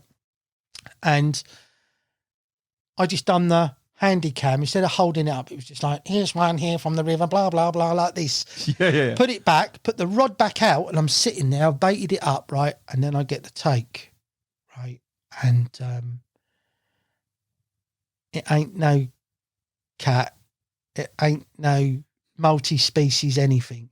It's a fucking sack of cement. It's like a pig moving slow. And I knew it was a chunk. It was alive. That's the only thing. It was like rock solid, but alive. Yeah. It didn't know what had happened. And then all of a sudden the rod just like, it bucked, and then it started to take some line off. Not mega fast, but that pursuit took on the bend when I know when it's a real big one, right? And it got to about 25 yards and it stopped, and it was all stalemate, and it come round in the flow. Okay, so I've now had to go climb up and round over a storm drain, because I've forgotten to tell you that I'd move swim slightly to stop the predator anglers getting on me line, and then go down, throw a net down there. There's all wire cabling coming out the concrete. So if it's coming out where you are, what's hanging down the substrate, let's call it, yeah? Yeah. Right? And I'm playing this fish, and then all of a sudden I see a copper. Oh, fuck. And I've only just like started playing this fish. And it's like, I can see the gun. Oh no, this is going to be therapy. Shit. Maybe I shouldn't be fishing here. Shit. Predator anglers just come in and go, didn't they? Yeah. They don't care. Yeah. So I'm playing, hello, yeah, I've got fish on, you know, the sign language part. Oh, yeah. And then he sits on the near where my other rod is. He's obviously checked out, and then he's looking for sacks, because you're not allowed to have sacks, because this is the French side. And there's no sacks, and he's just on his phone, and I'm looking at him, and this fight's going on, and it spoiled the fight. Yeah, of because course. I was more worried about what was going to happen next instead of taking in the whole moment. Anyway, after about 15 minutes, 18 minutes, it come up and I got a glimpse, right? And it was a mirror, and it was just like, fucking hell, that's long. That's a big mirror. That's big. That's like, it's upper 40. It's massive. Anyway, it then goes down like 20 foot, and it's on the bottom, but it comes in right close to my margin. So with a 13-foot rod, I'm standing out as far as I can, trying to keep everything away, because there could be 6 foot of... Yeah, it could be anything. And you're really worried, and he's trying to sort of get in there. I'm not saying he was going deliberately for it, but he was too close to danger, really, for my liking. So I'm playing it again. Up he comes, and I look at it. Oh, that's big. It's really big. Please. I'll be a good boy. I won't do anything wrong. That scenario, I pray to everything. Marky, please let me catch this one, mate. Do a deal, whatever it is, right? So anyway, he's still tapping away on his phone, right? He looks content, and it's basically, I'm heading for the best. I'm over 25 minutes, mate. 25 minutes. Right? And I'm thinking, I've got to be out of here soon. I've even had a shower, right, off the back of my van, because I take a portable shower, right? So I didn't have to do that at the end. I'd already done that, right? So I ain't had a washing, been in the thing for a few days. I'm going on a boat. I don't want to smell. Yeah. So anyway, I put the net out, and then the net's turning in the waves, and then it's engulfing itself. You know, when it want to wrap round the arm, you get all that scenario. You're picking it up, doing that, and then it's caught on the wire, the cabling. Anyway, I just thought, am I ever going to land this? This copper's obviously, he's going to say something. He never did. And fair game to him, he just left me to it, right? Just kept tapping away on his phone. Anyway, at that last moment, up it comes, and you just look at it, and I just go, that's £50. That's £50. That's a £50 fucking river carp. And I've got it in the net. I do, when it's something like that, I just look up, and it's like, You try and take the moment in. You know, you're so buzzed up. Yeah. It's unbelievable. And I touched it, and he just laid there, and there was like all these bubbles coming out of his gills. And then I just rolled him on his side, popped the hook, and I just thought, oh, shit. And he was like, now the copper was moving. And I just thought, I can't put it in a sack. I can't put it in a retainer. All I can do is leave it in the net, and he wants to check my ticket. I can't say to him, can I, right? And all that's in my head is I keep looking down from the top. It's like, still there, yeah, exactly. It's span round. You're gone. So I put it, the actual landing net handle, it's got a big score mark up it. I found an area where there was 2 rocks like that with a V in it, and I found a bit wedge in there, and I proper kicked that mother in there, and I kicked it in there again and again, and I tried, and it wouldn't go anywhere, right? And I just prayed, and then because I haven't taken in the moment fully. I've been interrupted, right? Yeah. And I'm now going on to therapy, yeah, because it's, where's your ticket? All of this shit, yeah?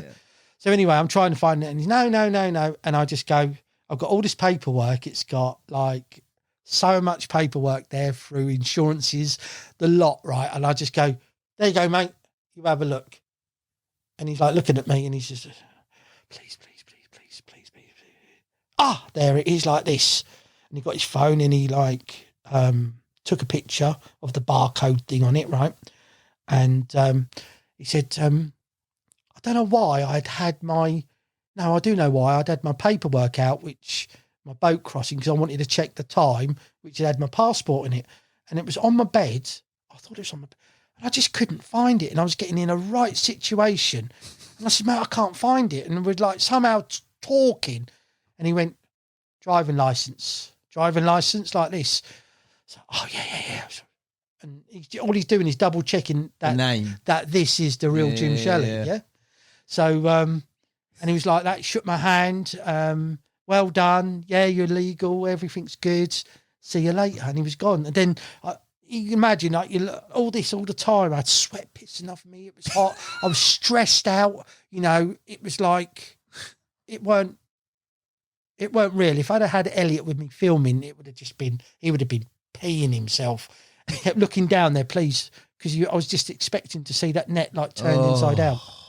And then I went down there with my camera, my handy cam, and then my phone, and I done and then I had to prepare. Halfway up, 3/4 way up, there was a flat area above the storm drain, and I had to be mindful of the drive getting out of there. I had to be mindful of getting the creature up the bank. Yeah, geez, that's a lot of weight, mate. And I'm on my own. So I had another mat in the... mate, it was just a nightmare. I was so worried about dropping it. Yeah. I got it up to the top, and fair game to the fish. He obviously knew who he was dealing with, mate, because he didn't kick off. He just kept it sweet.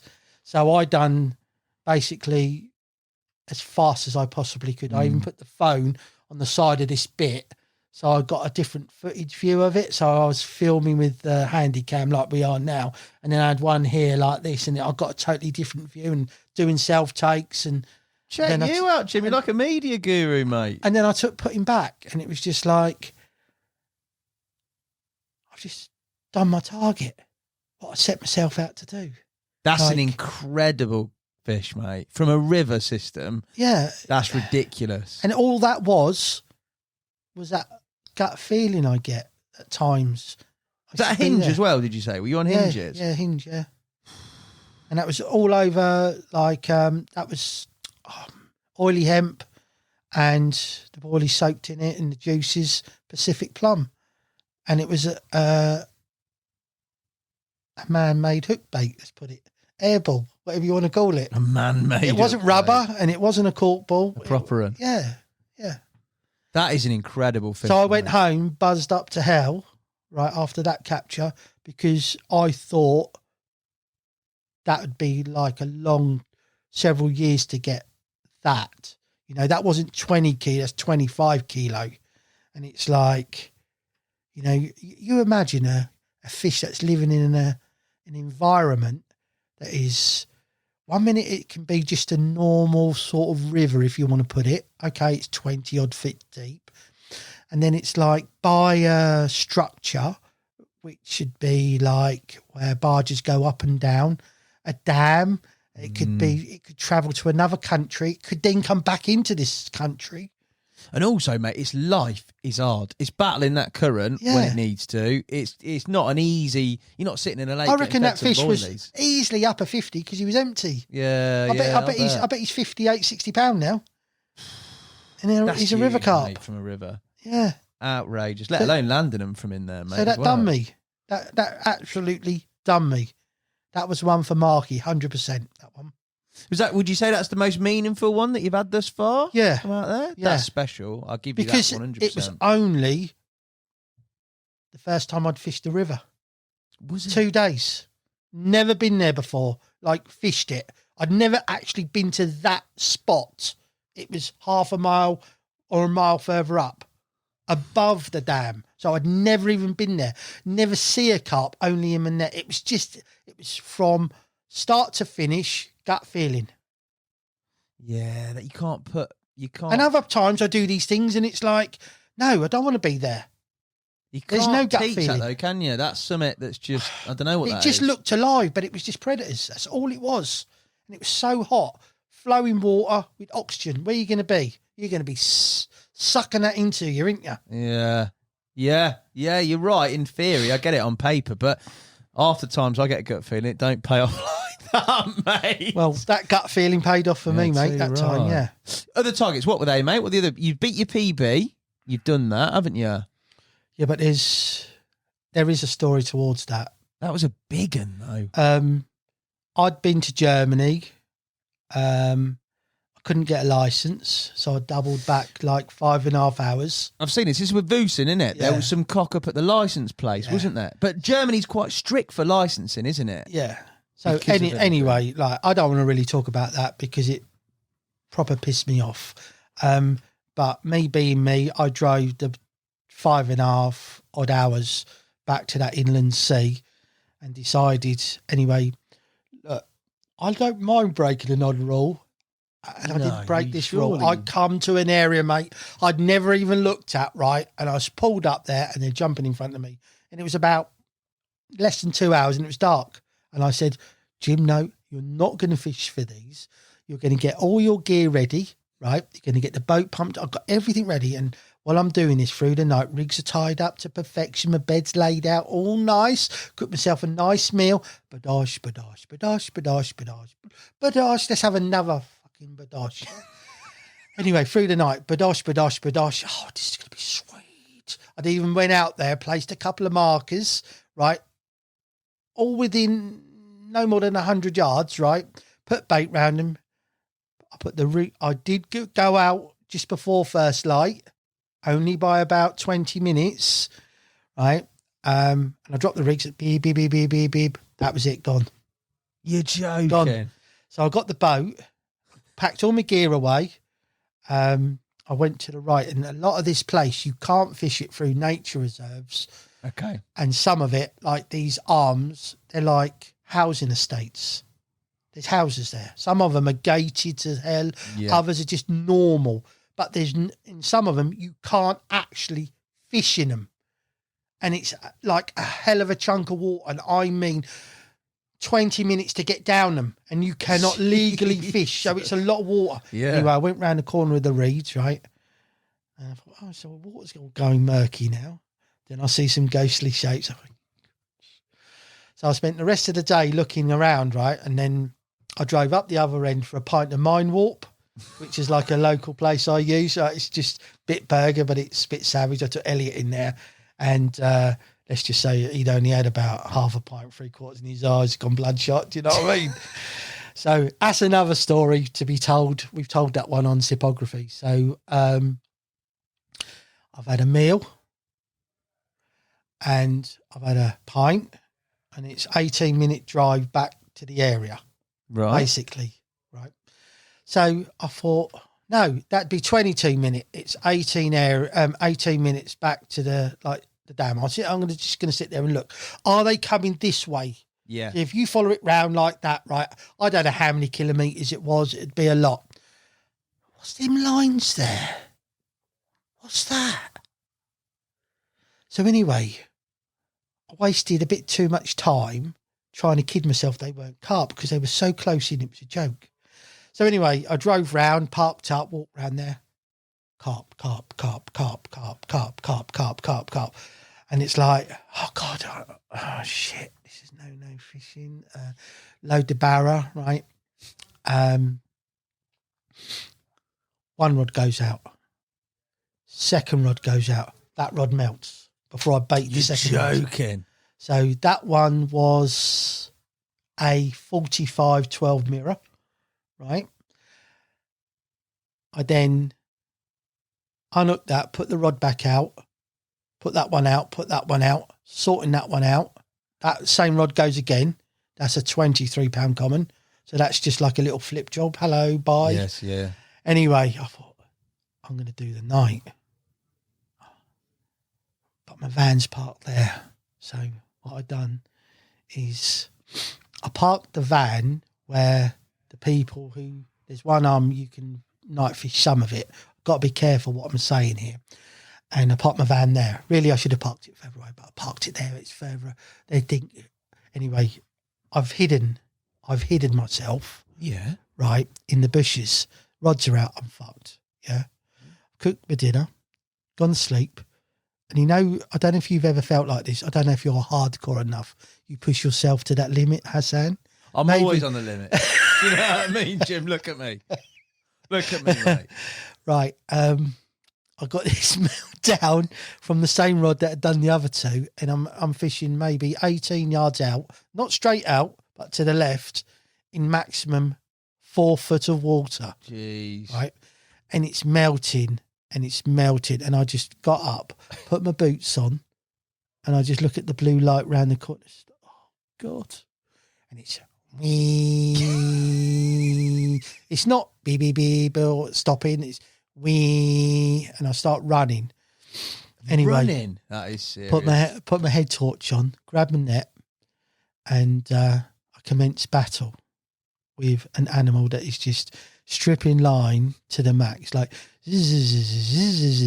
fucking catfish. Sorry, I swore again there. Fucking catfish. 100, 150. Oh, gotta be. God. And then I'm like, the rod's vertical, like, and I'm got my finger on the spool, and I'm like, the braid is burning my finger. Yeah, I'm exerting that much pressure. But one thing, if I'd have lost it, I would have said it was a catfish, but there was one defining thing that I never felt through that first initial burst of energy, is that weird feeling with a catfish, and then it's like doing all of this. It was just going like that, and all of a sudden it just stopped. I thought, how far is that? It's got to be like 180, 200 yards out, and I mean it. It was just, I'm never going to get this back. It's going to hit weed in it. It's going to hit snag. I ain't got a boat. It's over there. This is a no-brainer, right? Anyway, I played it back. It come in quite easily after that. And it felt like the one out the river, like it was heavy. It was weight to it. Yeah. The rod took on that certain bend, which indicated it was a big one. There was no lively movements after the initial surge of power. And it coming close, and I thought, oh, it might be 50 yards out. And then it stripped again, just stripping. Good 80 yarder, I reckon. Oh, my God. And I just thought, it don't feel like a cat. It feels like a big carp. So anyway, it's coming. You ain't going to believe this, right? Put the head torch on. It's close. It's a mirror. Jesus Christ. And in the confusion of it all, as I got the net up like this, it's just come and swum into the net and bumped its head on the bank. And I'm like, how am I going to net it? Shoo, go out so I can net you. That's what I was sort of thinking, I suppose, you know. Anyway, it went in the net, and I'm just like looking at it. It's a flipping great long thing, right? And it clearly spawned out. And I went to pick it up. I thought it was maybe £50. Yeah. But how wrong I was. When I went to pick that up, it was like, bloody hell. And it was like, no, right. I set the net back up, put it in there, went and got the unhooking mat, and it was even a slog with that. And I honestly, to this day, cannot believe, I mean, in a lot of fishing abroad, that isn't a big carp, but in my world, that's a massive carp to me. And it was like, it was just unbelievable, mate. And when I put it on the scales, it weren't till Mike Bridger turned around and he goes, Jim, you know your scales ram out at 62.8, didn't they? You need some bigger scales, boy. So Jane, lovely Jane, she bought me £120 set of Reubens for my birthday. So that's not happening again. Well, unless. So anyway, I had to do self-takes with that one, like all of them. The footage is mega. The pictures are mega. And it just brings us to the last part of targets, really. And that was to catch a 20 kilo carp from a canal. And I love fishing canals. What do you like? I always think canal fishing must be granite because unless you can find them, you can't actually see. You hardly ever see them. That's what I mean. You hardly ever see them just fishing on whims and... Like on a prayer. Yeah. But look, I started off at 1 o'clock. I left. So I travelled across. So you got to think it's Lowestoft to Dover. I'm on a boat and then it's 2 hours or an hour and 50 minutes, depending on what way I go, across to Calais, and then it's Belgium. It's not far away. And I got a few places I was going to, couldn't find anything, didn't feel right. This is all in the same day. And it was a hot day, but it was we were having storms. So the conditions were low pressure, banging, yeah? Yeah. And 1 minute, that day I walked 27,000 steps. Let's put it into context here. And just searching, once I'd hit Belgium, 300 miles. 300 miles. So it's all day on it, like hardly eating anything. I've had drink, water and stuff. And then it was like 1 minute you're hot, then you're wet. So your feet are like stinging because you feel like you've got trench foot in them. Yeah. Right. And then you're in there, got the blower on them, but all you're doing is heating it up. You know, it's festering, isn't it? Yeah, of course it is. So your body's all right and that. Anyway, I was going to this place. I'd been tipped off by one of my mates that's got a very large carp in it. Anyway, I was just coming to this, on the sat-nav part in the van, it just canal. And then it had this little knuckle bit, like a lake run off of it. And I thought, someone's just going, check it out. I was just trying to hit. And anyway, I'd done it all wrong, and I ended up costing me about another 10 minutes to get to the pin. But anyway, I got there, it's pissing down. I went under the bridge and entered this area, and it opened up, and it's a working area, and that's all I'm going to say.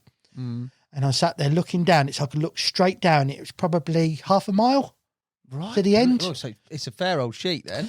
And like close in, 30, 40 yards out, a little one jumped like this. Then another one, might have been the same one.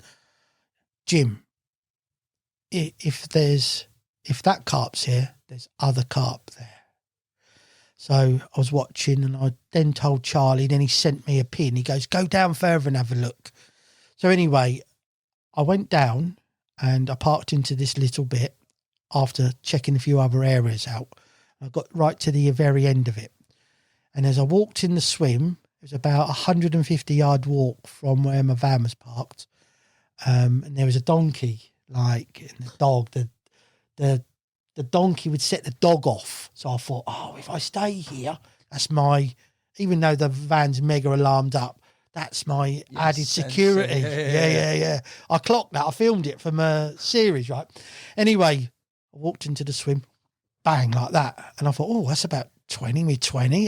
That's doable. This is like looking good for a night. So another one. Oh, my day. And you know when nothing big though, But you know when you just turn and you quickly look back and you miss something, but Yeah. you know you've just missed the biggest fish, didn't you? So anyway, I'm fishing here. I've got to fish here. I've got to fish here. Anyway, I went back to the van, pulled my barrow out, right, and then put the bits on I wanted, headed to the swim. Now, there was a weed bed to my right, and I had to get as far as I could to the left because I didn't want to be where it could, if I did hook one, I didn't want to be in the middle of a weed bed. Yeah. So I'm pulling them to a weed towards bed. it. Yeah, you don't want to do that. So anyway, a little bit of text therapy with a couple of close mates, right, which is rare at times, especially when I'm in full fishing mode. And this is probably the furthest cast of catching a carp, 80 yards. So I cast one slightly where I see one there, and then where I see this bigger one, I got a long, soft, firm drop. It's hard to explain. Anyway, I put some bait out the throwing stick, and I only had 16 millers, so it was like on the point. I could just get them there. Everything was perfect. I sat back, put my dinner on, right, and it weren't getting dark, but we were losing light, if you know what I mean, but it wasn't getting dark. It's hard to explain that. You probably got an hour and a half, 2 hours max. It was just weird. Maybe it was the clouds from the rain even. Anyway, a mate was like dishing me a bit of therapy on a text, and I just turned around after a little while. I just went, all show and no go. And he went, that's because they're on your bait. Beep. It's gone. Just straight as like, I thought, brilliant. So I'm playing this fish straight away, right? You know it's a big one. Yeah. Rod's taking on that certain bend of the pursuit, right? Where it bends past his part, and I know it's slow moving. Anyway, the initial screen part of the take, everything else was just like weight and slow. Yeah. And even though I'm away from the main canal, that surge of water in and out was still in that. Even there, the weed would go all the way down, suck down, and be lifted up several feet. Jeez. So you're playing this thing, and I felt something through the fight as it kited left. I thought, oh, brilliant, it's going left. I felt something, and I just put the pressure on, and then he kept going, and he come closer and closer and closer. And then the main part of the fight was all just under the rod tip. Yeah. It did try and go there a few times, but nothing bad. But I was really mindful that had touched something out there because there was a funny feeling. Anyway, that gut feeling again, or just me being me, knowing maybe the situation I might have been in, right? The fish come up, and it was just like a big black mirror, like big black shoulders on it. And it was just like, I've seen so many photographs of these sorts of fish from these canals. This is what I really have been waiting a long time for. And it was like, I know it's a bit of, but please don't fall off. That's how I think. As soon as I see them, I get in a bit of a state because I know once I've seen them, you know what you're going to lose potentially. Yeah, exactly. So I'm playing this, and I can't, like, it's come up a couple of times, but he just wants to hug the bottom like it's a lump of lead. That's the only way I can explain it. Worse than the mirror from the river, which done the same. Worse than that? Yeah. I couldn't, even when I applied pressure on and I was mindful of what I may have touched out there, right? Yeah. It was just like, Jim, I had to tell myself, stop, relax, right? Just wait. So anyway, playing it. It's over 25 minutes, mate, the battle, you know, and most of it is under the rod and we got it swirling up and all sorts. So anyway, it come up. It does a bit of a swimmer's roll, powers down, and you just don't want all of that, and you push the net out. It's going to come up again, and he's in the net. And I look at it, and the first thing, right, as I pulled him towards me, I smelt him. He was a dirty fucker. He stunk. He stunk. Honestly, he stunk. To the fact, when I done photos... What, he just stank like extra carpy, or just stank horrible? Stank rotten. Weird. Yeah, there was two carp in or 3 carp in Ellis that smelt. They were just. I used to call them the munters. Yeah. They smelt munters, mate. Anyway, stunk, and I ended up stinking once I'd done the. He behaved himself like majestic. Oh, just like the mirror. The stink though, mate. Yeah, well, yeah. Apart from my clothes, that means I had to have a wash the next day, doesn't it? But mate, that's all right. If you caught, that's target done. I don't mind a slut, mate. He stunk rotten.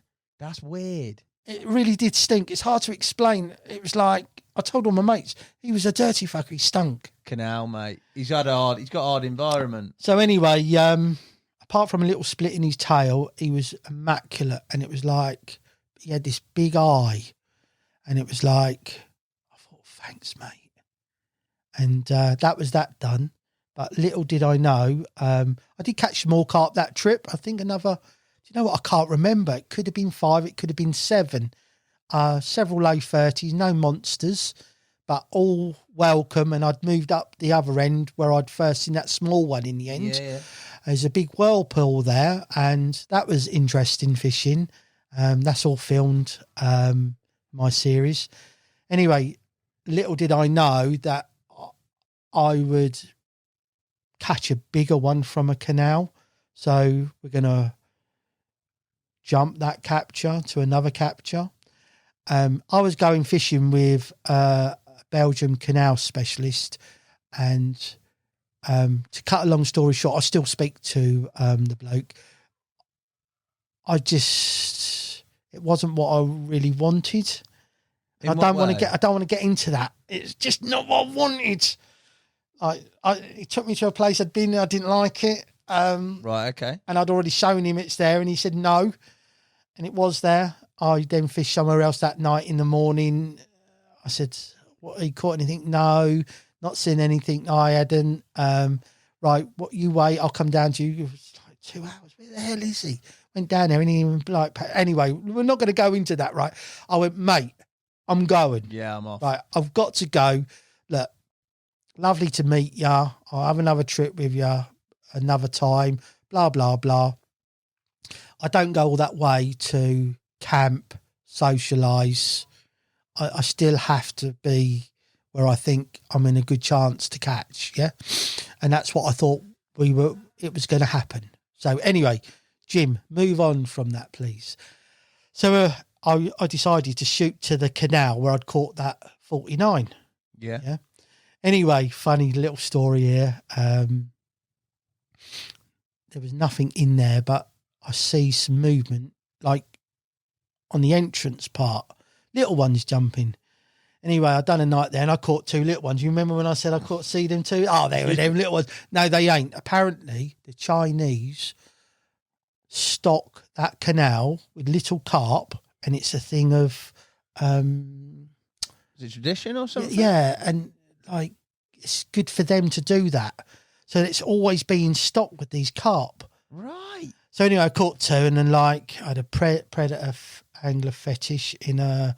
What do they call them? In them rubber ring flotation. Oh, the old float tubes. A float tube. You want to get one, mate? Yeah. That's a bit of you, stealth boating. Yeah. Not. Anyway, that was the sign. I thought, I'm getting out of here, right?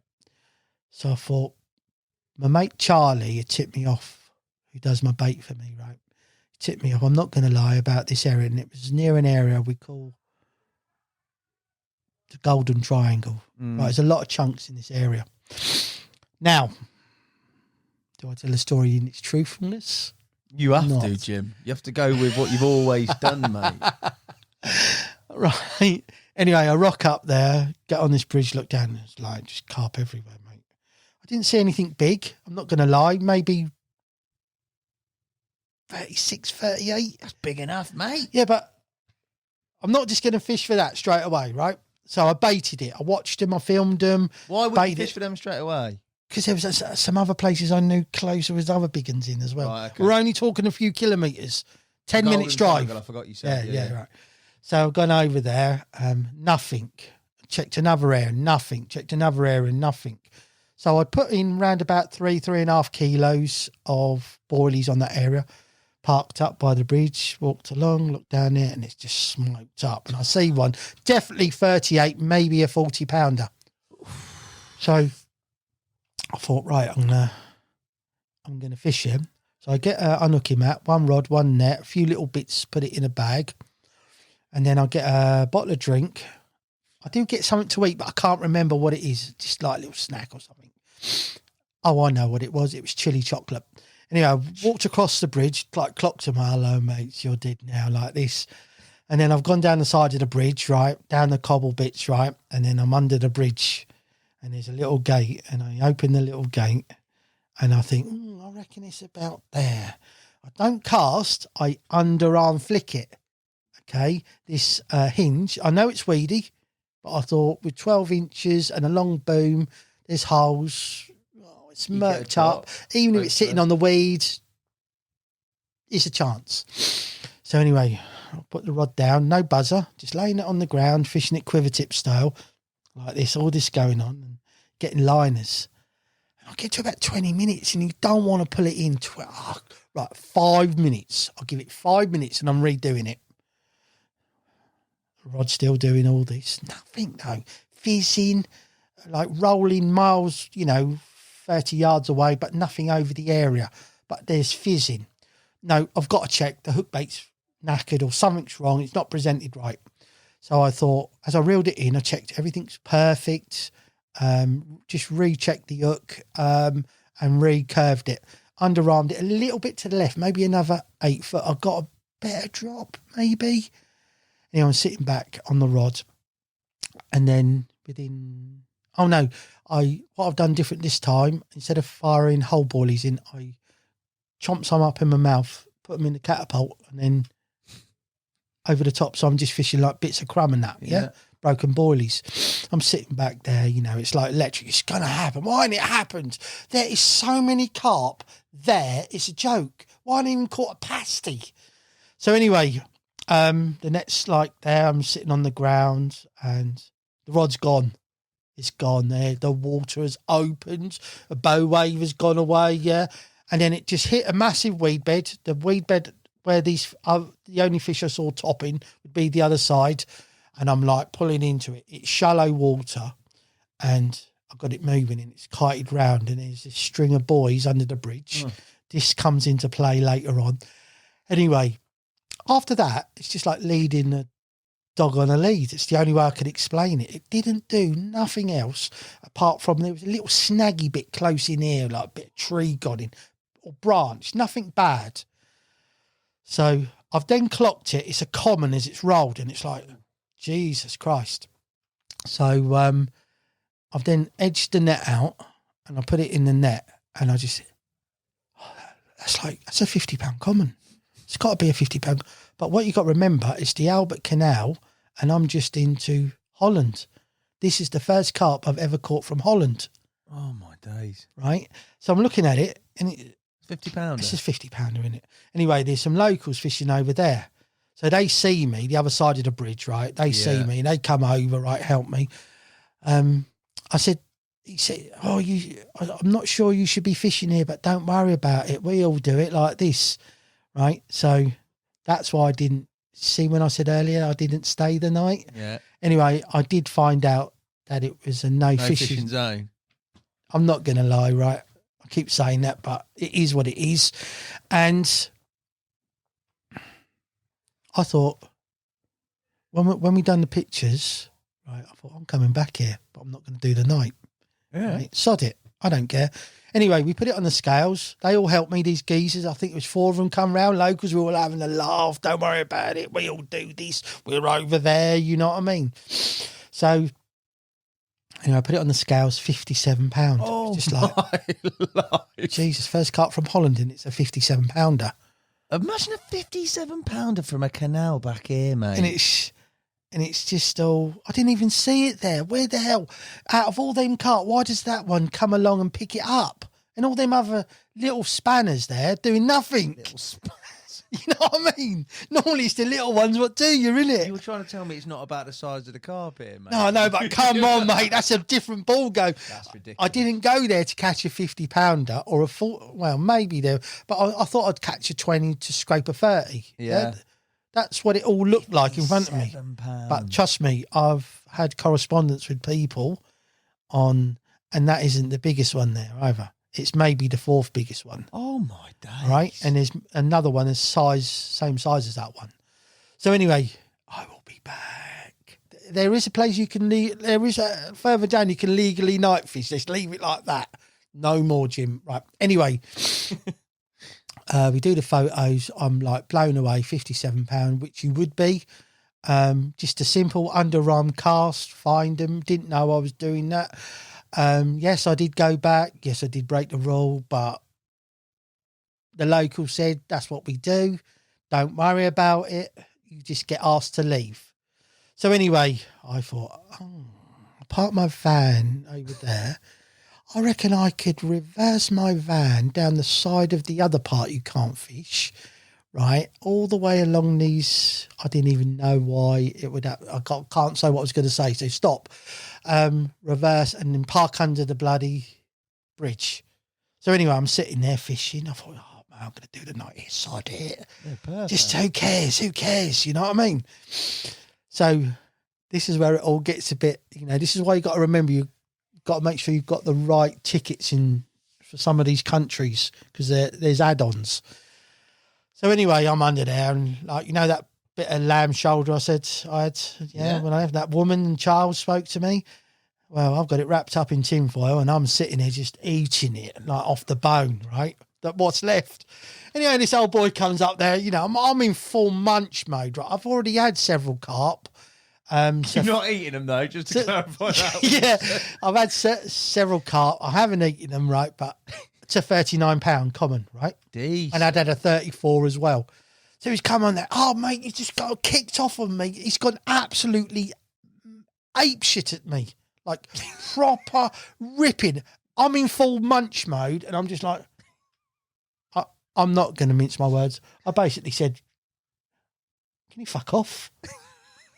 Like this, right? I don't understand you like that. Right. And I said, look, I don't know what I've done wrong here, mate. Right. But then people over there said, I can fish here. I used them. They shouldn't have said that like this. It was like, they just said, blag it, don't worry about it. All they do, they don't fine you, they just ask you to leave. Yeah. So I said, I don't know why, because he interfered with my feeding, right? Okay. I was a bit peeved, let's put it, right? And it's something I don't normally do, but I sort of thought, I'm going to have an argument with him. But Jane had put a new app on my phone only a few weeks, 2-3 weeks before Google Translate. Yes. Right, so I knew I had that as a backup, right? And I hadn't used it yet. So anyway, he's talking to me. He's going mental. I said, where's it say no fishing? No fishing. It's vizzing, right? So he's like, yeah, but I'm a whatever. And I go, well, what do you mean you're a whatever? Where's your and it was getting, mate, he was going, you got to go. I'm phoning the police. I said, phone the fucking police then, like this. I'd lost the plot, right? And it's the first time, probably the only time I hope I ever do, right?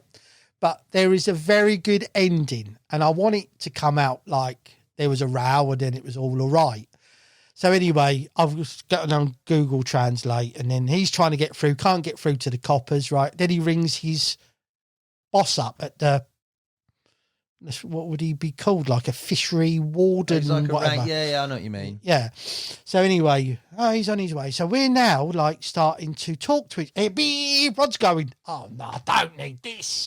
So I've got the rod's gone. So he's sitting there talking to me while I'm playing it like we're best buddies now. So we go from hating each other, right? And I've actually said, I thought you were all right in this bloody country, right? And the way you're being with me, and I don't understand, you don't understand me and all of this. You're supposed to be nice.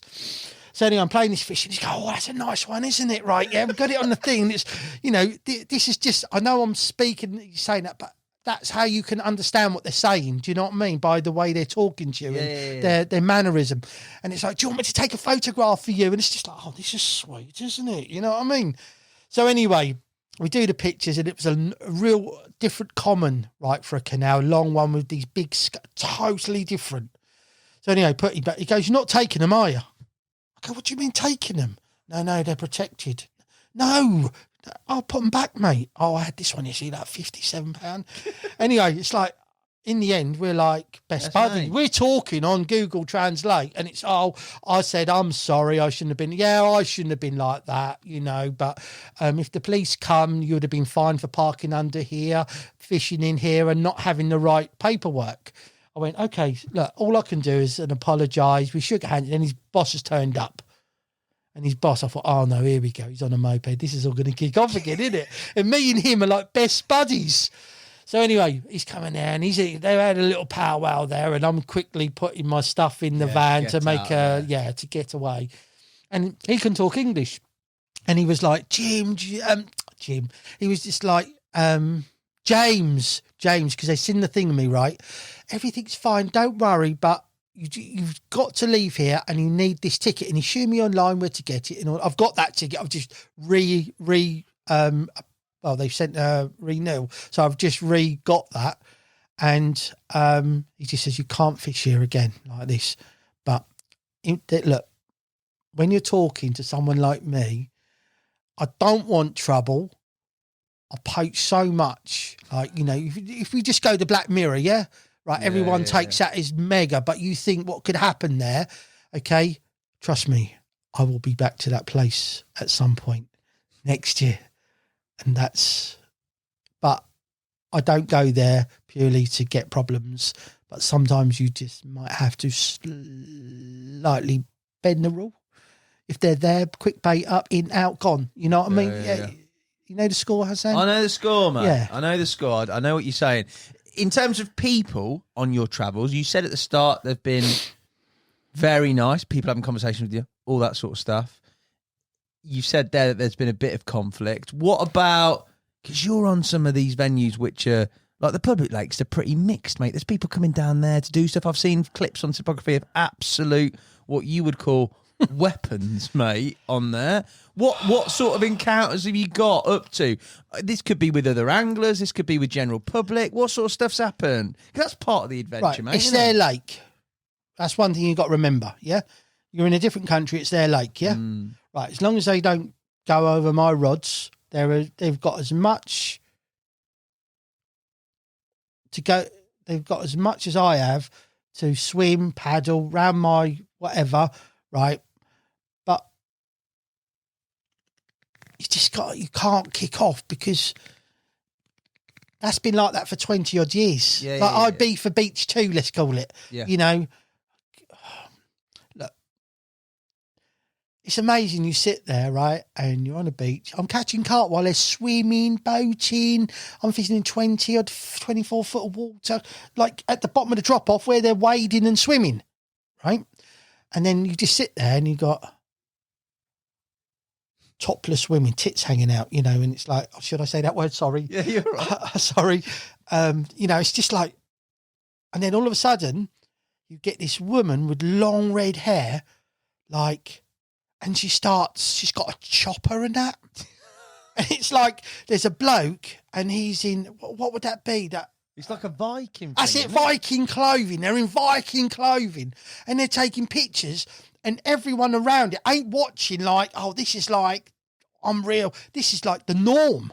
This was just in the middle of all that. And then he does his strut and he's got a chopper and a fucking great sword. And I mean a sword. That's and a it's bit just, of you, mate, I'm just sitting there filming it going, and then you got this cretin thing walking along the edge. It'd be like a quarter board boy with like hashtag cauterized.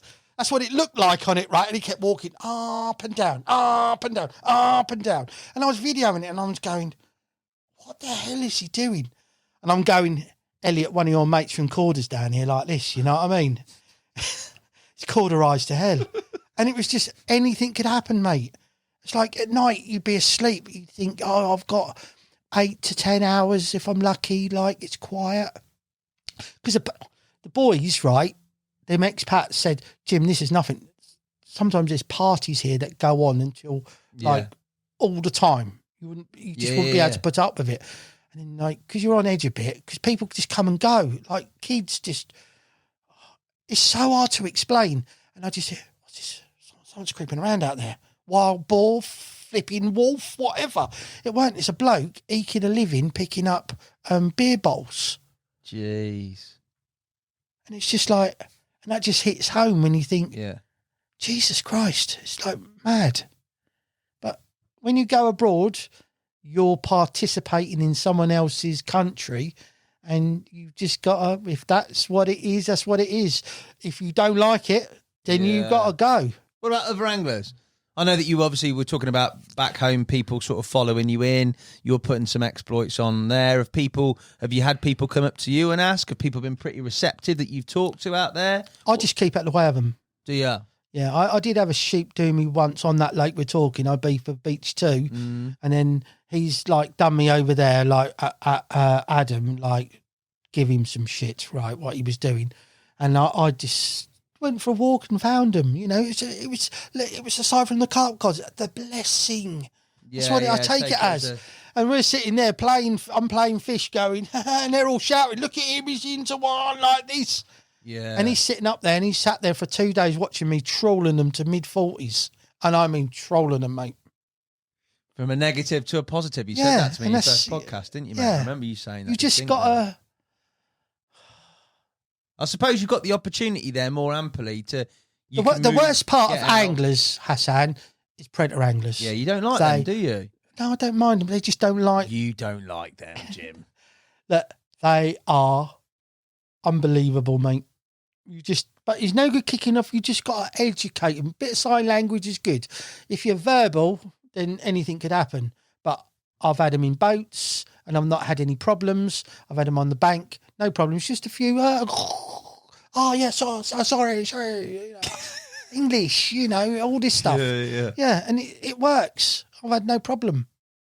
I really haven't. You've also been on a couple of trips. One, which we sort of hinted at, was with Mark Vuson. The other was with the enigma that is Henry Lennon. He's caught some big fish this year as well, mate.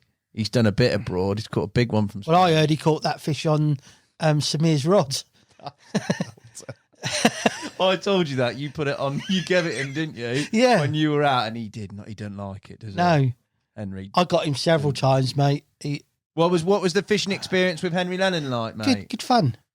He's a good lad. Yeah, we had. Honestly, I'd definitely go fishing with him again. Did you break him? You must have broke him. Yeah. Proper. That caterpillar thing. No, mate. That's tame. nothing. No, right.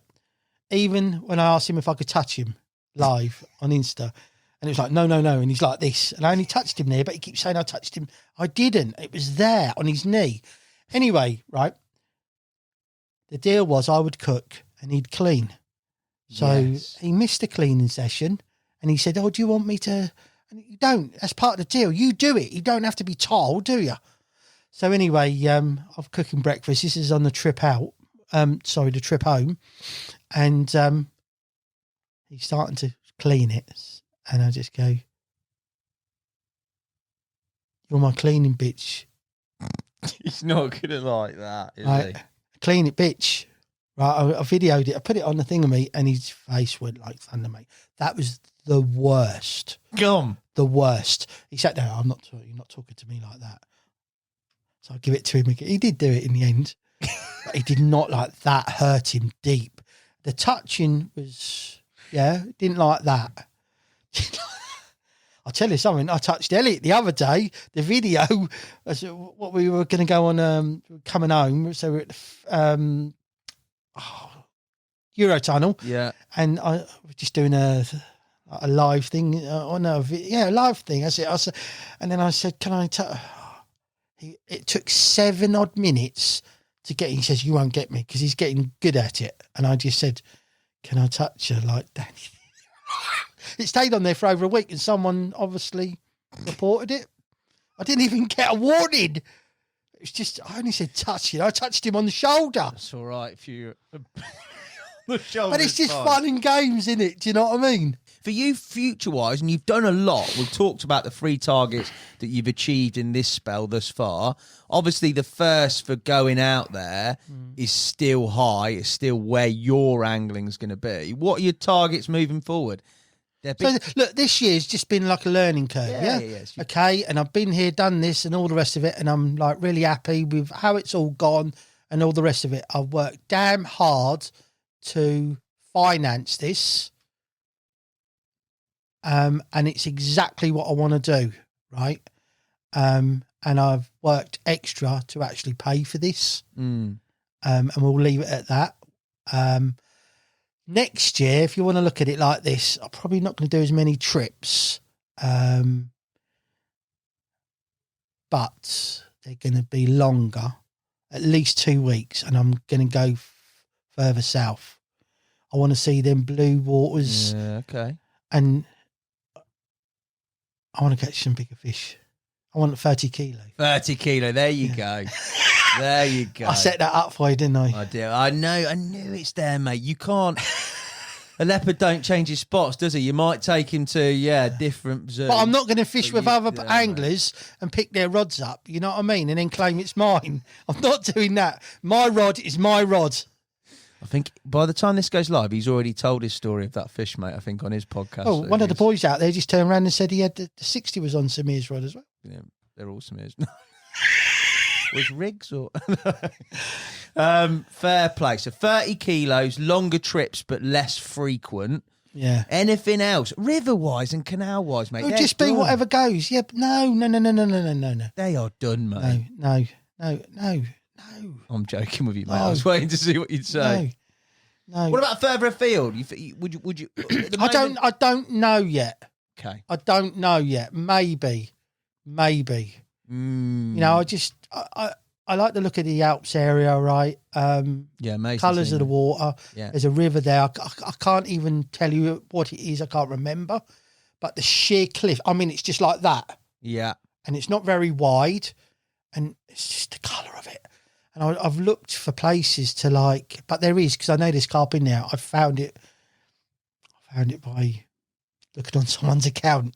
Yeah. It's just one of them. Yeah? Yeah, I just watch everything. There's a lot of intel, mate, isn't there? There's a lot that goes into You've got to keep your eye, and if you see something, just screenshot their account, and then you can go and, because they'll all be going private next, wouldn't they? It's gone, mate. You ain't getting any more of that information stream has dried up. But again, you just got to be mindful not to upset the locals and alienate yourself from it all.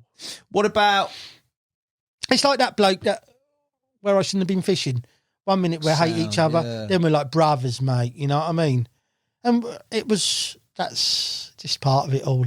For you, advice to other people that are thinking, it's become, there's been, obviously with your media and other media of people going out and doing these type of European escapades, there's a lot of emphasis on it. And there's a lot of people that might be thinking about doing it. Your advice for people that want to sort of cross that bridge and get over to Europe and start exploring this type of fishing, what would it be? What are your sort of tips for them, mate?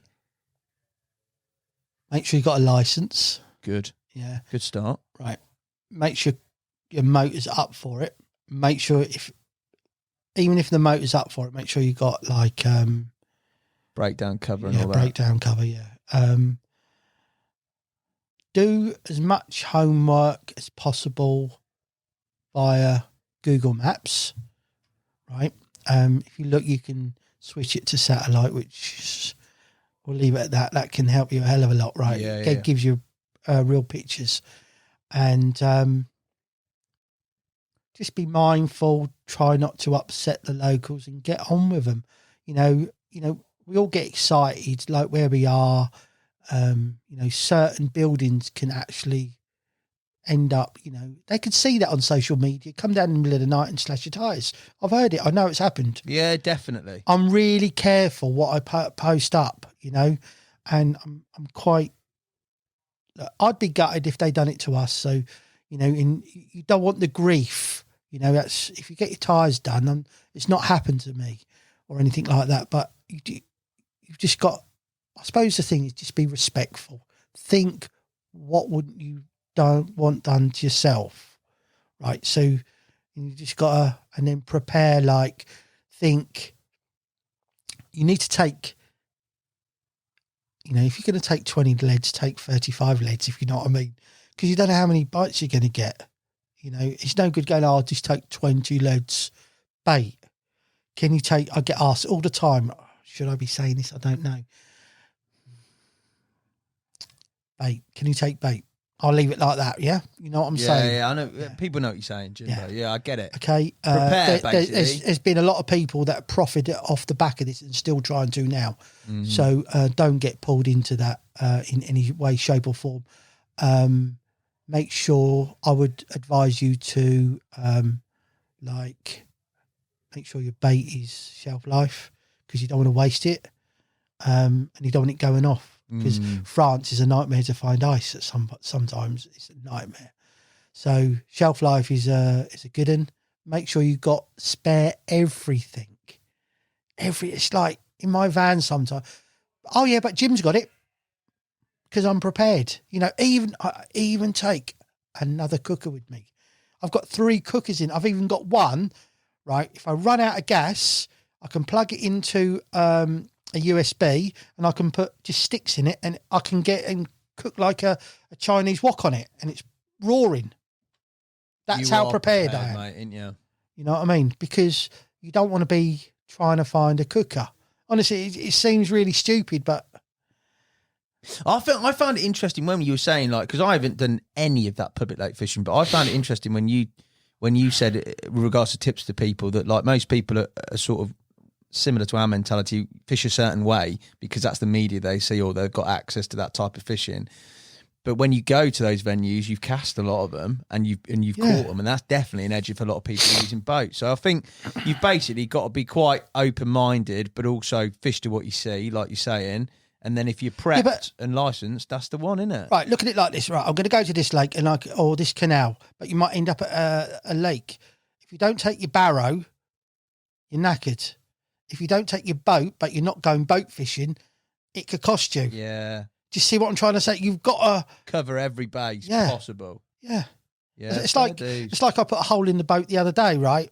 This trip, and it was just like, because I used to boat fish at Fen Drayton and Ragesbury and stuff, and I've used all sorts of things, and I just got a packet, a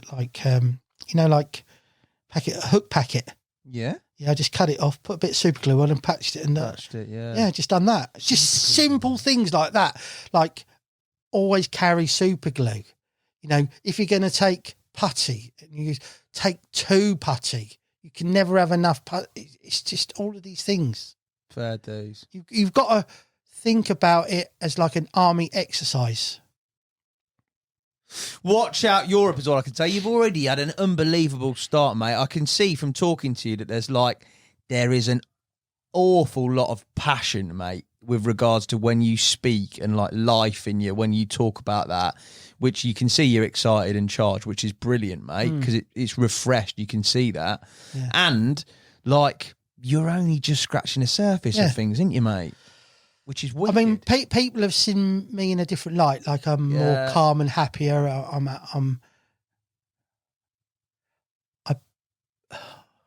didn't know whether to say this or not, but I basically fucking hate the British carp scene now. It's so bitchy. It's beyond an absolute joke, to the point I just don't want no part of it. But I think that's the right thing to do. Whereas I think maybe people would have perceived you as having a go and sort of biting and stuff. You ain't. You're just going, it's not for me. It's not what I want to do. So I'm going to go and find what I want to do elsewhere. And you've found it, mate, by the sounds of it. Do you know what I mean? Yeah. You're happy. You know, I can sit there like on in some of these places, and you look at like the backdrop, the vista, whatever you want to call it, just everything in front of you, and there isn't a weapon over there with a hammer, a weapon over there with a spom, all of this stuff going on. Do you know what I mean? It's just real. It's as real as it can be. You're almost invading that realness. But if that's the sort of solitude and quietness that I seek in my, not just my fishing, in my world and life, then, you know, I'll work damn hard to get it, to have it. Fair play, mate. You know, it's like Jane said. We had a discussion. She said, "How much is it going to cost you?" And I said, "Look, if I work and earn this, and I do it through several ways, and I've earned a lot more this year, right? And I'm not being blasé, then I needed, okay, in that pays for other nice things like we're in the thing of doing the house up at the moment and all the rest of it. So, you know, that's paid for other things as well, you know, and I it's really difficult when you're doing it. People said, Jim, I can't believe you used to do tuitions, but you seem to love them now. And it is, I'm not after work. I've got so much work. It's just, I'm not thinking about my fishing in England because it's non-existent. Yeah, wrote it you up. know, and it's just, there's a diary, right? It's, because if you're doing a tuition and then you got 2 days and then another tuition, that's right in the middle of everything. And do you see what I'm trying to say? But now it's not like that. And I have a booking, like I said earlier, more tuitions. And if I get, I'm prepping like hell, mate. Tying rigs, right? Oh, it's an ongoing job, and you're prepping for that next. And you just like, now I've only just gone back from 11 day. Yeah, you've like hijacked me to come in here. Trust me, I do not really want to be here. And you were late, Jim, right? Okay, Jim, you can't be saying I don't want to be here. You were nervous at the start of this podcast. That's why you didn't want to be here. Shut up. He was twitching his foot. Anyway, right, this is just like a bit of fun. I've even got to do a bit of extra filming for you. You've got me into that. Mate, you love and if I've got time, I've got to pull off and see Elliot around his house and download some stuff for topography. And it's just like, thankfully Jane's in with her sister in Cambridge today shopping. But then thank you, Jane. I'm at home. I can get a nice takeaway tonight. I can watch a cutting up film. Cutting, he loves a bit of cutting. Right. I can chill out. I might even do a few rigs or get some rods ready. And then I booked the ferry today. And he's off, isn't he? Back out Saturday, mate. Another 6 days. Jim, mate, I can honestly say it's good to see that passion sort of in you, mate. And you've done brilliantly well, as I knew you would. When you said you were going out there to me, I was like, you'll smash it, mate, and you'll love it. And you did. And thank you for coming in and doing this, even if I was a little bit held up with Dan talking about a certain fish that he caught, mate. But it's been great to see, mate. And I look forward to seeing what happens in the future with you in Europe. And you know what? I might even hijack a trip with you, mate, at some point. I fancy it. Excellent. It's these boys have been like, they've been and done it. They've got the T-shirt. I've never been, and I think if I'm going to go, to sit there and give you therapy, even if I catch nothing, it would be incredible. Give us both therapy. Give us both therapy. What a show that would make. Right, mate. You take care. Thank you. Thank you guys for listening and watching. We'll see Jim again soon because he loves coming in, even if he gets a bit nervous. And make sure you check out his topography stuff because it is mega. Big love, Jimbo. Thanks for having me, Hassan. I'll let you get away with that one. Next time you're mine. I was quick, that's why.